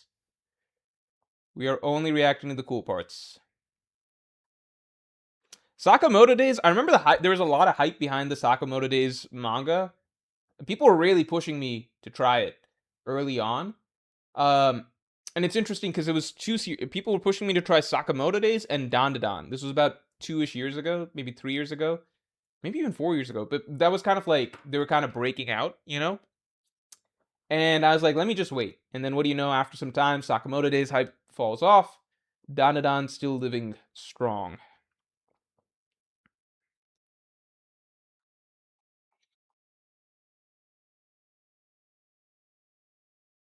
I see so many mentions of Saul, and I keep thinking of Better Call Saul now. All right, let's go ahead. Whoa. Hold on. Let me make sure desktop audio is muted. That's dangerous. Fuck, I might have gotten the stream banned right there. All right.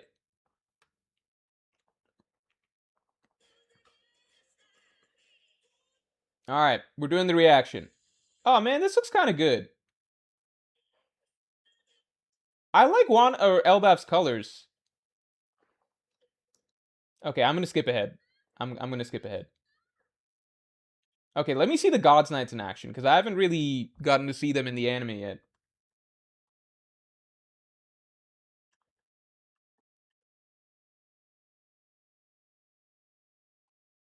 I like Elbaf's visuals. These just look nice. These look good. This is not the first episodes of Elbaf I'm seeing, but it just feels better. It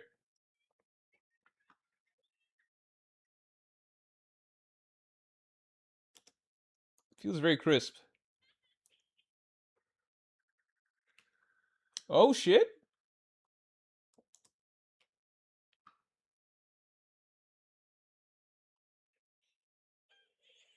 All right, let's watch.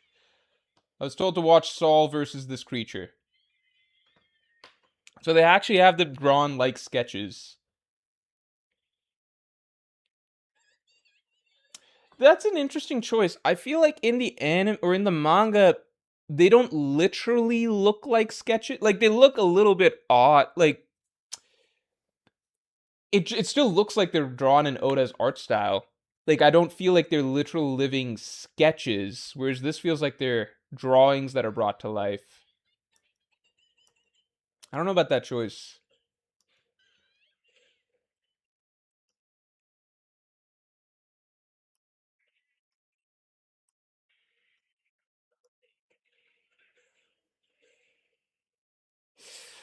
I don't know about this. I don't feel like. Let me look in the manga. Let me look in the manga. I don't feel like this is the visual feel that I got looking at the stuff in the manga. 1142, right?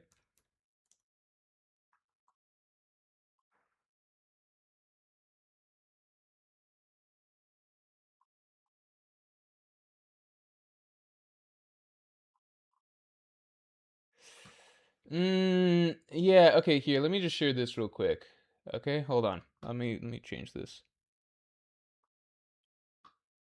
Okay, so look at this. Look at this, right? Looking at this, I don't feel like this is. It looks more intimidating here. There it looks clearly like it's a drawing. I think that's throwing me. Like it looks more like an actual monster here.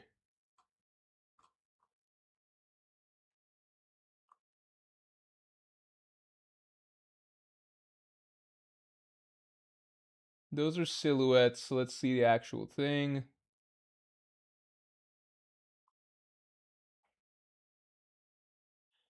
Yeah, I mean, I, I I don't know what to say. I feel like the anime made them look more sketchy than they needed to look, which to me detracts a bit of the. It just makes it feel like a, like a nothing sort of problem.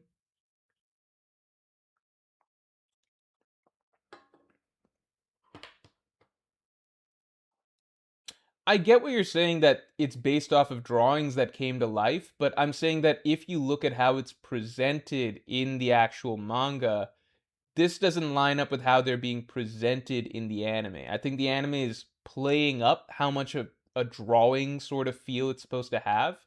Whereas in the manga, to me, like a lot of these, like I look at the Nidhogger here in the manga, it seems close to like an actual monster, you know? I don't know about this. I don't know. Like I look at the here. Let me pull up side by side.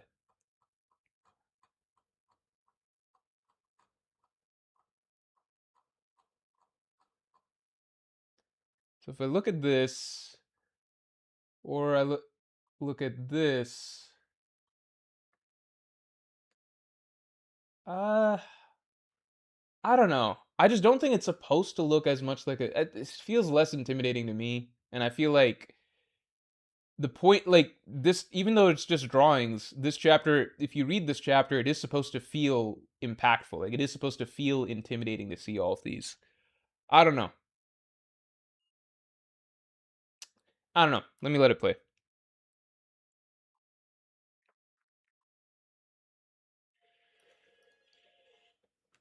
Oops, gotta change this.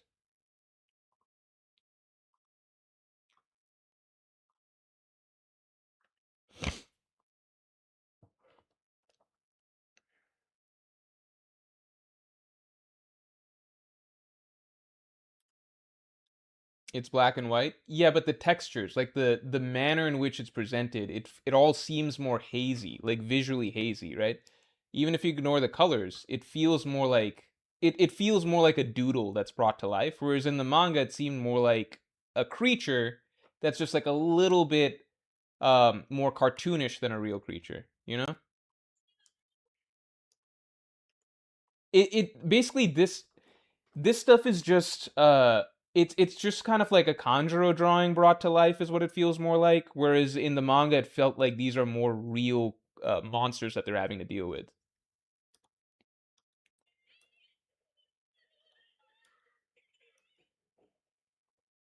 Yeah, it's not this. They're not drawn like this in the manga. They're not this cartoony, like this doodly.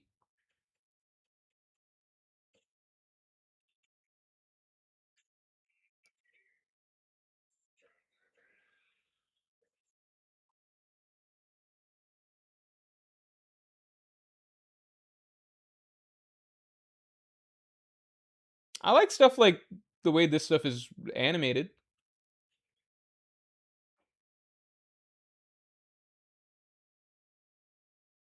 Mid.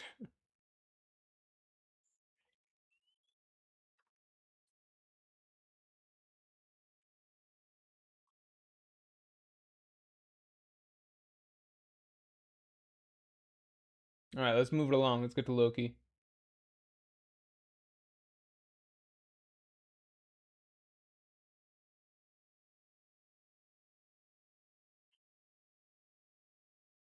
Okay.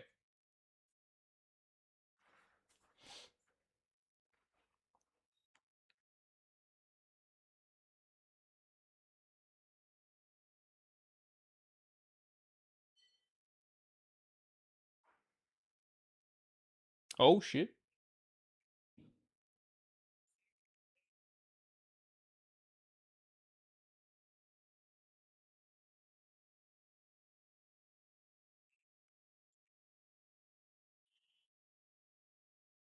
Wait, let me make sure it's displaying properly. Let's only watch the flames that include Jinbei. Oh shit. Oh shit. That's crazy. What? That's crazy.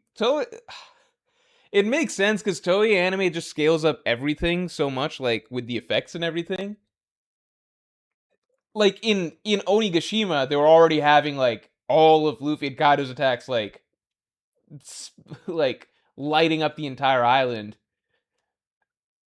This is lo- uh, this is ridiculous. This is. Do they know how big Elbaf is? This is basically like 10 islands. What the fuck? This is crazy. I'm not complaining. I think it's cool. It's consistent with how they've been doing stuff.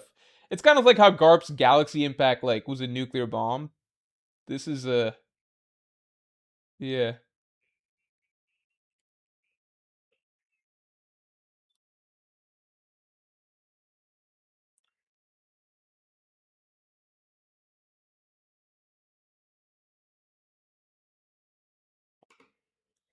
This is nerfed Loki too. This is crazy.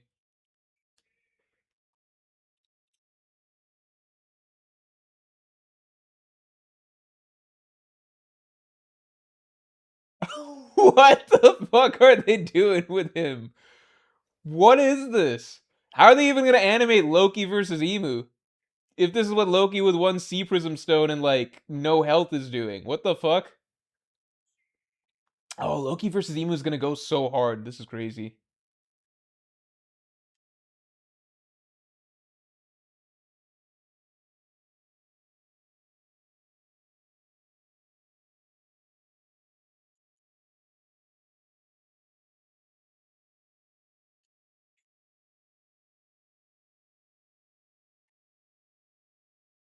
I want to see some anime only reactions to this. Because you know how with Loki in the manga, it took a long time for people to slowly start to believe Loki's.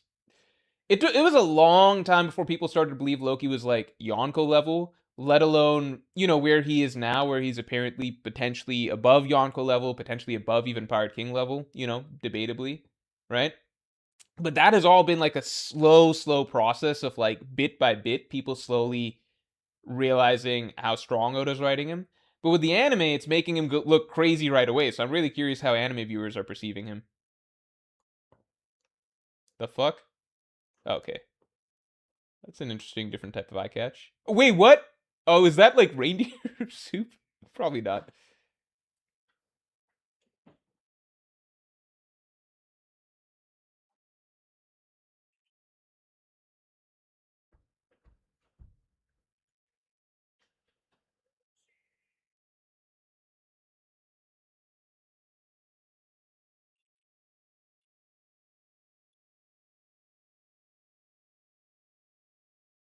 Okay.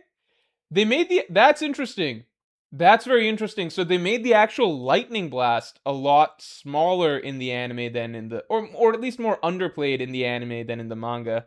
And they played up a lot him actually striking the tree. Because in the manga the lightning blast looked really huge, but in the anime they focus more on the strike. Because yeah, in the manga, what was crazy was that the actual bolt of lightning that came down was the size of like it spanned over it was bigger than any mountain range. It was larger than mountain ranges. It was just like a crazy huge bolt of lightning. But here is like a quick shot. So I guess they decided to emphasize different things. All right, done with that. Done with that. Okay, let's get to this.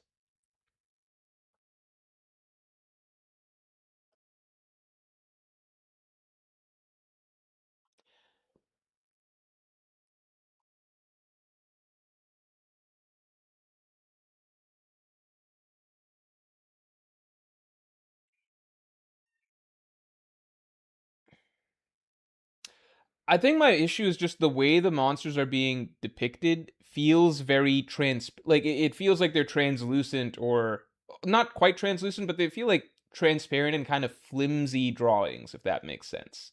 Like it feels like a piece of paper come to life. That's not really how it's done in the manga. Like in the manga, these are supposed to be intimidating creatures that actually fuck up all of Elbaf. Outside, only the strongest giants, which is basically Loki, and then Dorian Brogy can fight them. Um, there's a team attack between like all of the giant warrior pirates that gets them. Obviously, Saul took down like a little one, but it's kind of clear that the warriors of Elbaf they can't really do anything about these, and yeah, even the mid tier strats we never really see do anything about these. So I don't know. This makes him feel like just big size Conjuro doodles, which yeah, I just don't feel like that's quite right depiction wise. I mean, this is cool.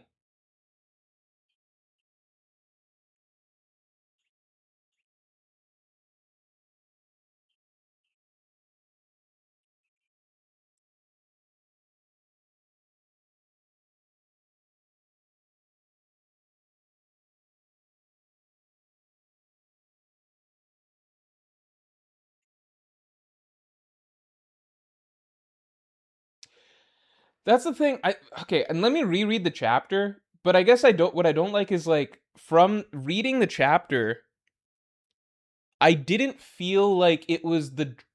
I don't think that they brought the. It's not like they brought the drawings to life, and it feels to me more like this is bringing the drawings to life, right? It was supposed to bring what they're imagining to life, you know. But these seem like Toei went with the route of animating them like they're giant drawings, and they're not supposed to be giant drawings. That's my memory. Maybe I'm misremembering. Maybe I have to go back and reread exactly how Killingham used his ability. But uh, I think this is like mixing up two things, which is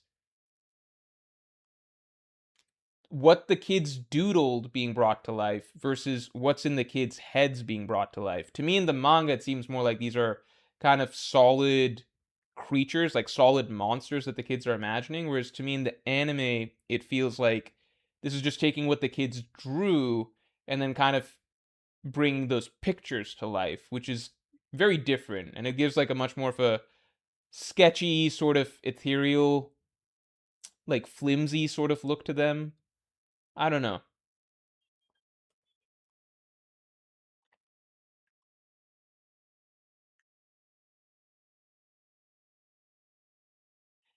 Yeah, it just doesn't. The way they're depicted just feels too flimsy, in my opinion, compared to the manga.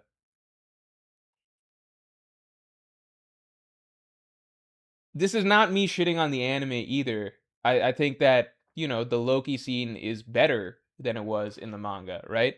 This is just me pointing out, I think, flip side, I don't feel that much seeing this as much. I don't know.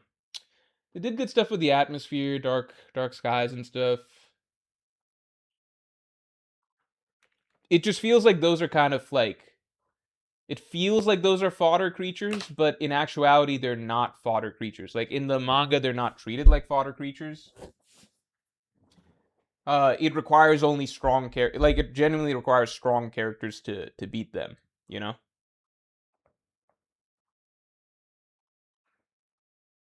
That's how they looked in the manga. But I just pulled it up. I don't think that's how they looked in the manga. Like in the manga they're not sketches, you know? Here, let me drop this again.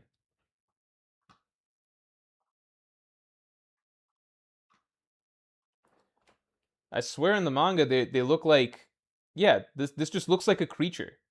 If like let's say that you didn't know the context behind this and you just saw this image, it looks like a normal snake. Like it looks like a big ass snake. The shading is slightly different, but that's it. Like everything down to look, even the drool that's coming down, it looks and feels like a normal monster. There's not that weird sketchy, like, the anime adds the sketchy outline to all of the creatures. There's no sketchy outline. These are actual creatures, you know? Um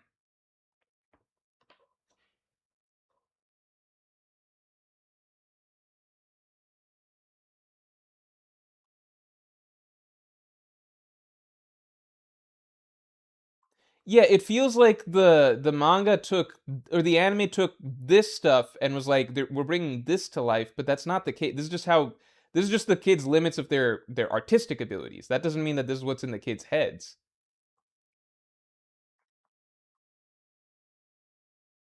Yeah, there's not sketch lines around all of these creatures. These are you see what I'm saying? Like, eh, I don't know where the anime is pulling that from.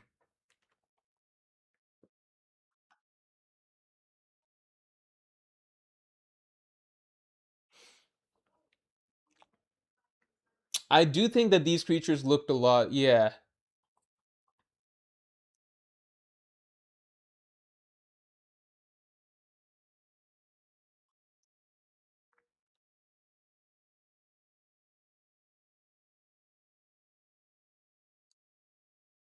that's how the kids pictured them all. Morge looked at the most cartoony ass snake and said, "That's real snake." You're mixing up two things, right? So let me address both of what you're saying. Okay. So I'm saying in terms of the physical composition, right? I'm not talking about the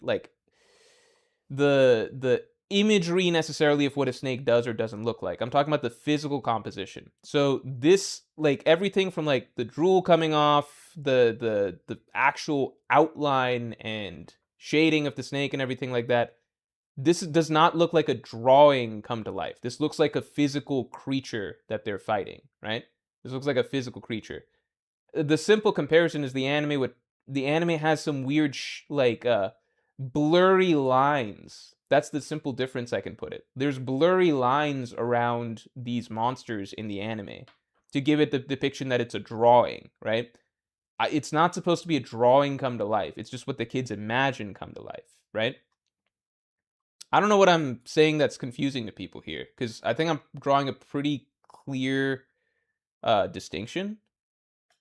Can we agree or disagree that there are sketch lines or sort of like blurs around the outlines of what they have in the anime, which the manga does not have? Can we at least agree on that point? And then by extension of that, can we agree that there's a clear difference in depiction between the manga versus the anime? What I'm referring to when I say like real creatures, obviously this looks like a cartoony wolf, right? But I'm talking in terms of like the how corporeal is this, right? This seems like it's a legitimate, like, physical creature. It just looks goofy, right? In the anime's version, it seems like they're just flimsy drawings that are kind of blurry, sketchy, that are kind of come to life. Does that make sense?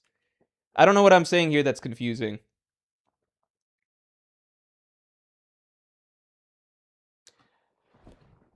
Again, I think people are getting caught up in terms of, like, does it look like a drawing, not look like a drawing? Sure, it doesn't look as realistic as, like, Luffy's Nika or something like that, right? But I'm saying in terms of, these look like physical creatures, like giant physical creatures that happen to have a more cartoony visual look, versus the anime looks like they are drawings, like literal drawings off a piece of paper, based off of the way that the outlining is done, the sort of sketchiness to the shading on the sides and everything like that. They look like flimsy drawings. These still look like solid creatures, right? Even if their visual look is cartoony, this looks like a solid actual, like, physical monster that's there, whereas those look like sketches of like sort of transparent type sketches that are traveling around, right? And I think the more important thing is that they're not supposed to look like sketches brought to life, right? They're supposed to look like goofy monsters, right? Like, not super realistic monsters, but the actual composition of them isn't supposed to look like a drawing. Does that make sense? This looks more like Conjuro's fruit than anything. Like Captasso says. Cost says it's not that big of a deal, to be honest. I think it's actually a huge deal because for the middle section of the storyline, we don't view it as a huge deal because Loki eventually takes care of them without too much difficulty. But until Loki shows up, everything from this point on is basically legitimately supposed to feel like a nightmare for Elbaf. So these monsters fuck up the entire nation. And this is from chapter 1142 to 1172, you know? So there's a solid stretch of chapters. Sure, the God Valley flashback happens during this point, but there is like, this is supposed to create sort of the midpoint of the Elbaf arc where they're getting overrun with these monsters. The Dami Reversi giants join in and everything like that. And then obviously Gunko Imu starts fucking shit up more. But it is supposed to feel like Elbaf is under siege. Elbaf is being overwhelmed by these monsters. It's supposed to shift the tone for the next set of chapters.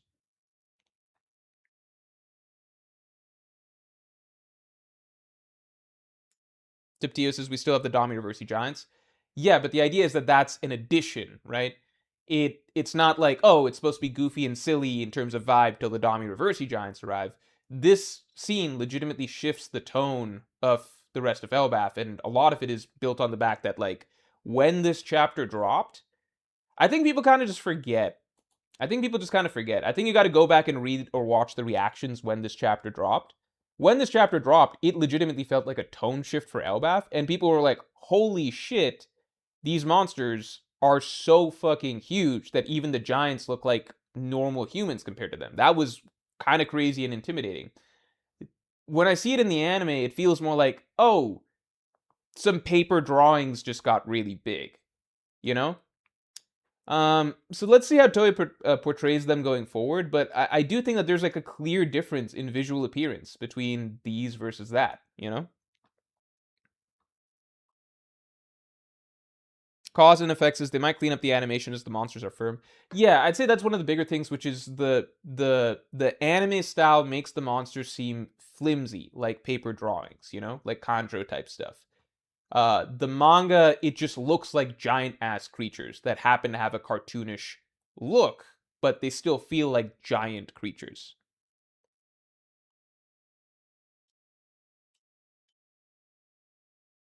Demon's Mop says I'm gonna have to see it for myself because I don't see the problem here. Uh, I mean, yeah, I think just go look at the anime. I'm not gonna show the whole episode.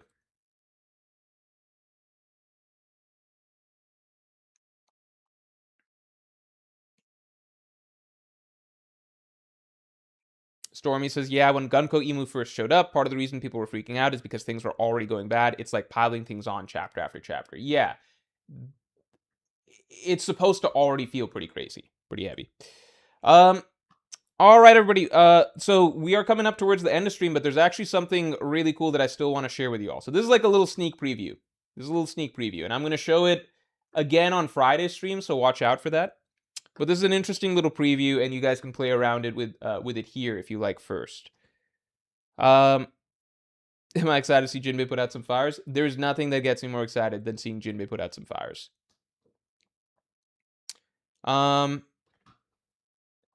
So this is a site that, here, hold on, let me share. So I'm going to drop the link for you guys for this site. So this is an interesting site. So some time ago, I was reached out to by a developer and his team, and they were building something for One Piece that I think is like a really cool concept. So as you guys might know, obviously theories are very popular in our community, obviously, right? And right now, I think if you're not like a content creator, the only place to really put your theories and ideas is Reddit, and then it might be, it might be there on Reddit for a week or two, a week at best if it's like pretty popular. This is a site that basically the concepts from the guy who created it, and he's been asking me to promote it. So this is like a little, how do I say, a little test run, right? So this is just like, I don't know how well it's working yet necessarily. It's kind of at a beta, but I just wanted to showcase it, right? And I think it'll be a bit more updated by Friday's stream. But the idea is basically all the kind of cool community theories, right? If you've got a good theory, you can post it here. And the idea is that you can see over time, none of this is real stuff as has been explained to me. So all of this is like just some starting stuff just to kind of showcase the user interface. But the idea is that anybody can submit. And the idea is that theories are essentially voted on over time, where if you click a theory, then you can kind of see chips of evidence supporting. You can add your own, like, you see a theory that's interesting, you can add your own counter evidence and stuff, and you can kind of see like the pros and cons of each theory over time. You can see kind of how the theory's confidence level increases or decreases over time. So everything kind of lasts. And you can also click into big ongoing mysteries, and if you click to a mystery, then you can see all of the community-made theories corresponding to that mystery over time. So for example, if there was a mystery open, which is like, what is the One Piece, which is maybe the biggest mystery in the series, everybody who's got a theory for the One Piece can go and essentially like add their theories into the site, and all of them will accumulate over time underneath the One Piece Mysteries thing. So it's kind of all tabulated in a sense. And then as new pieces of evidence are added, then people add them to the supporting evidence, add them to the counter evidence, and you can basically see like the levels of support that people have for a given theory. So the best theory for what the One Piece is will get voted to the top, and it kind of stays there forever. Some of the theories that sound good for a while might have good percentage ratings for a bit, and then they dip later on. So this is just, it's a really cool idea. I can test run something. I'm still getting used to using it myself. I'm going to show it again in Friday's video, and I'll probably be promoting this a little bit over the course of the next month or so. But this is something that is pretty big, and I think is going to be pretty big for the One Piece community going forward, because it basically just gives a way for like most people who have good theories and good ideas to actually be able to get it out there and let people actually see it and have it stick, so that you can have your theory live in posterity, and as it gets voted more and more up, or voted more and more down over time, as more evidence comes up, then it'll forever be remembered. And that way, whoever's the first person to come up with a theory like Emu's a parrot or something like that, if that theory ever turns out to be true, then it can be traced back to like who was correct in the first place. So here, let me drop the link, but you can just watch me play around with it for a little bit, and then if you guys want to, you can hop in and start posting some theories and stuff. Everything here, as I understand, is just like placeholder stuff. So it's not actually real. So I can go ahead and add mine to start up with. JD Legend would love it if you have an agenda section. I think that's a really cool thing to add. Yeah, I think that'd be a really cool thing to add. People would actually probably love that even more than the theory stuff. And one of the biggest things with this is basically like it's a launching point for it's a launching point if you want to become a content creator, because as it is right now, it's hard to here, let me show you. So this is what stood out as cool to me, right? So uh why did the ancient kingdom create the ancient weapons? Yeah, let me start with just going through a mystery. Okay. So what is the true purpose of the One Piece? All right, so let me start with this. Okay. So I gotta sign into Added Theory. I thought I'm signed in. Hold on a second. But the cool thing about this is that you can basically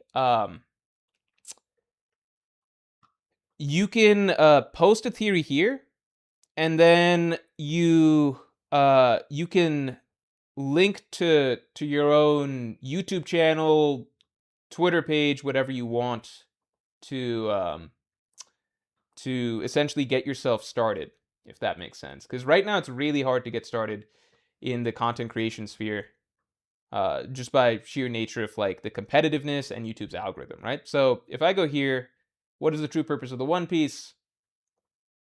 And let's say I want to build a theory, right? So I can name the theory.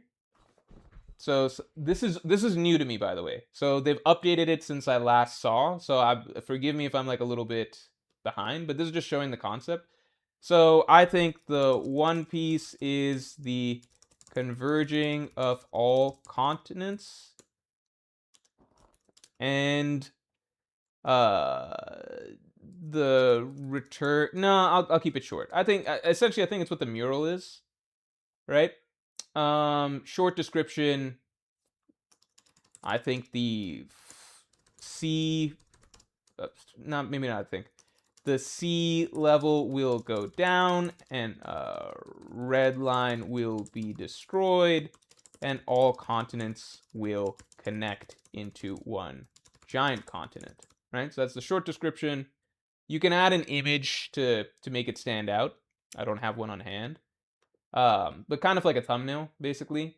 And then here it's kind of like Reddit, where you would add everything, you know, the mural talks about they will meet again, yada, yada, yada. So you can put all of your evidence, and then looks like you go to next.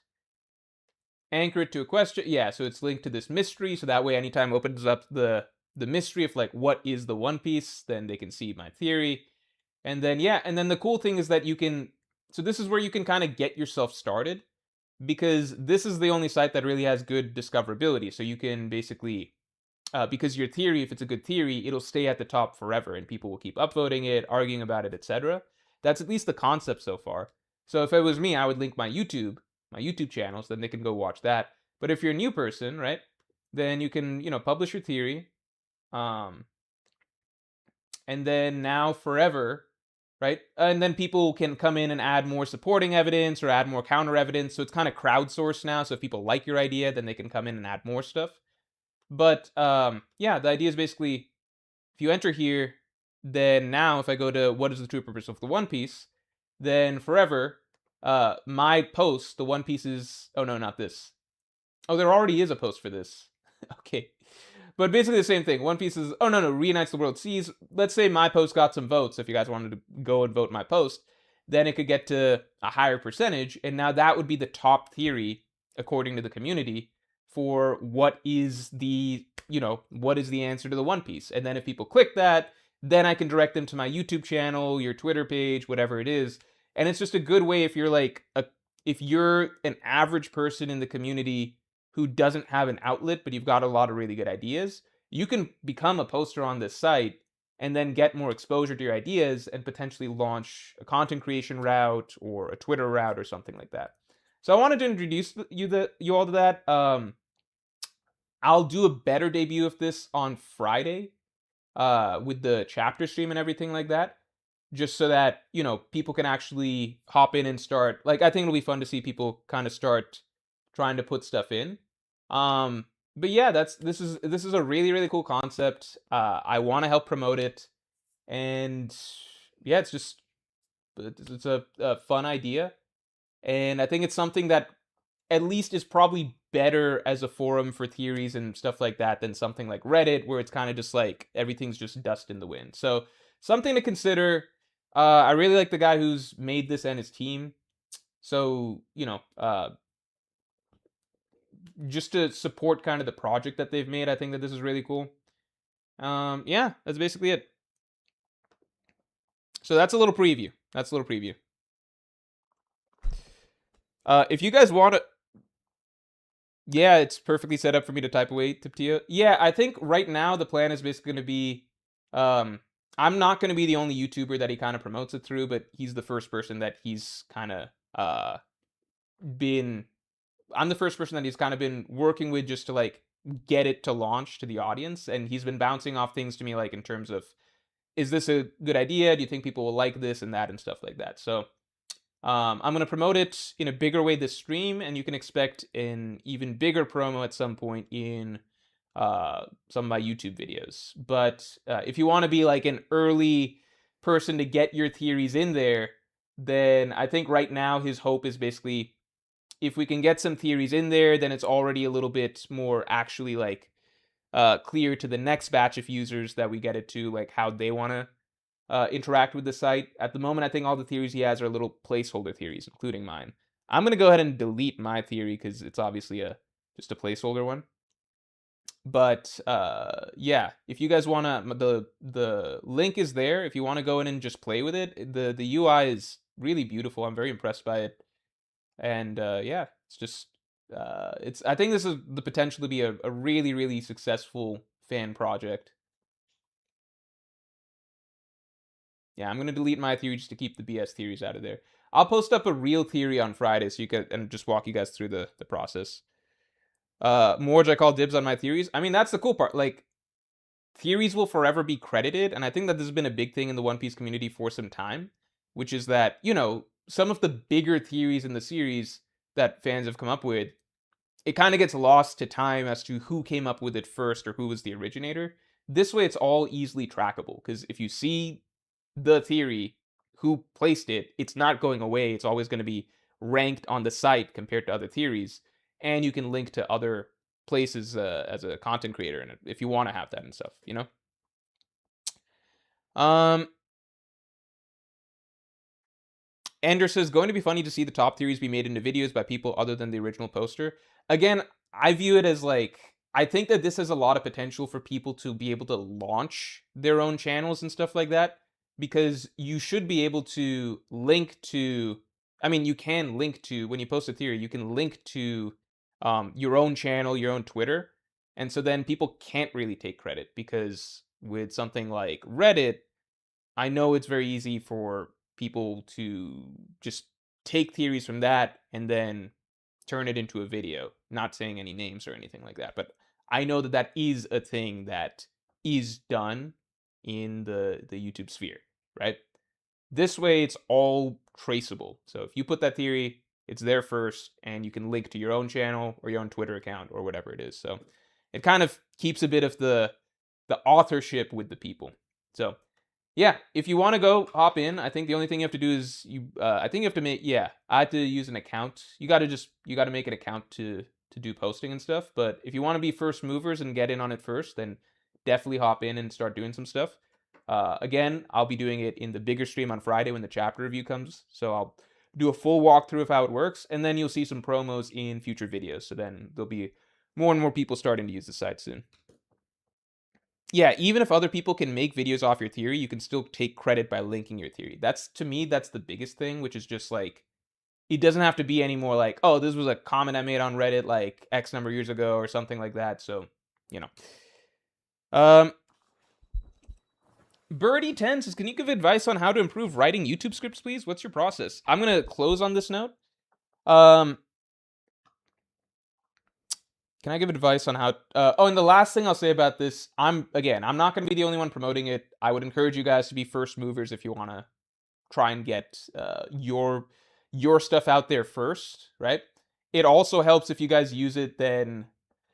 If some of you guys use it between now and Friday, I can give him feedback on Friday's stream, in terms of like from what people are saying now, in terms of what you guys like, what you think should be easier, what you think is kind of clunky. So before we're doing like a mass sort of promotion of it, there's gonna be, yeah, like just any troubleshooting or like just treat it like beta testing. And then once I start putting it in videos, I think that'll grow. And then I know he's gonna be reaching out to other YouTubers to start promoting it. So yeah, at some point or another, uh, there will be a lot more usage in here. So if you want to get your stuff in first, this is probably the best time to do it. This is like the great age of piracy of One Piece theories, because I can't wait. Oh, is the creator going to be there? So the creator was actually in chat last time at the end of last Friday's stream. Because I was supposed to promote it in last Friday's stream, but I was just super short on time with last Friday's stream, and I think there's some last minute updates. So it was like, okay, we'll just do it Monday. But you can actually see him coming through at the end of last Friday's stream in chat. His username was Max something. He is not a front-facing person, but maybe he can join in chat next time. All right, advice on writing YouTube scripts and stuff. I mean, everybody's process is different, and it depends on the niche that you want to be in, you know? It really depends on the niche that you want to be in. Different niches, different things work. And I think I'm a little stubborn with my own video writing process. I think there's other things I could be doing that are a little bit more clicky from the start that I don't do, that I've considered incorporating. I would say for me, the important thing to remember with YouTube is that the most important part of the video is like the intro, and really like the first 5 seconds, arguably the first 30 seconds, but if you want to be really tight, the first 5 seconds, that's where someone decides, am I going to keep watching or not? Okay, so you want to make that as clicky as possible. I usually find it best to write the body of the video first. This is something that I learned over time. Because before I'd write the intro, then I'd be making the body, and then by the time I'm done with the body and all of that stuff, I've realized how to spin the intro in a more juicy way. So the way I do it is usually starts with an outline. In the outline, I can figure out kind of the flow of topics, the flow of the argument that I want to make, or the manner in which I want to present evidence, or the manner in which I want to make my point, right? So you figure out from top to bottom, right? So I find it useful to make outline.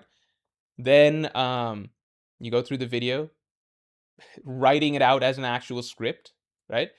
And then I find the most useful thing to be to then go back, write the intro, because now you've got the full video, you know everything the video is saying, and you know what are going to be, like, what are the exact points I'm making that are going to be like the juiciest for people. And you want to lead with the intro basically being like, this is what I'm going to be breaking down over the course of this video. This is why, like, this is an exciting idea. This is why you should be excited about it, but you don't want to give them everything, right? That's the general structure approach that I go with you know, yeah, that's the general structure approach I go with this. All right. Anyway. All right, everybody. Thank you all for tuning in. Hope you guys enjoyed this. And yeah, with that, yeah, definitely go check out Lore Square. I know the site's, yeah, it's basically in beta right now, so it's like a little bit of a playground. I think all the theories there at the moment are placeholders, but if you guys want to start hopping in and just creating your own stuff or whatever, that, you know, that gets the groundwork kind of there for the next batch of people. And then, you know, you got the leg up on the next batch of people, and then so on. But yeah. All right, everybody. Thank you all for tuning in. And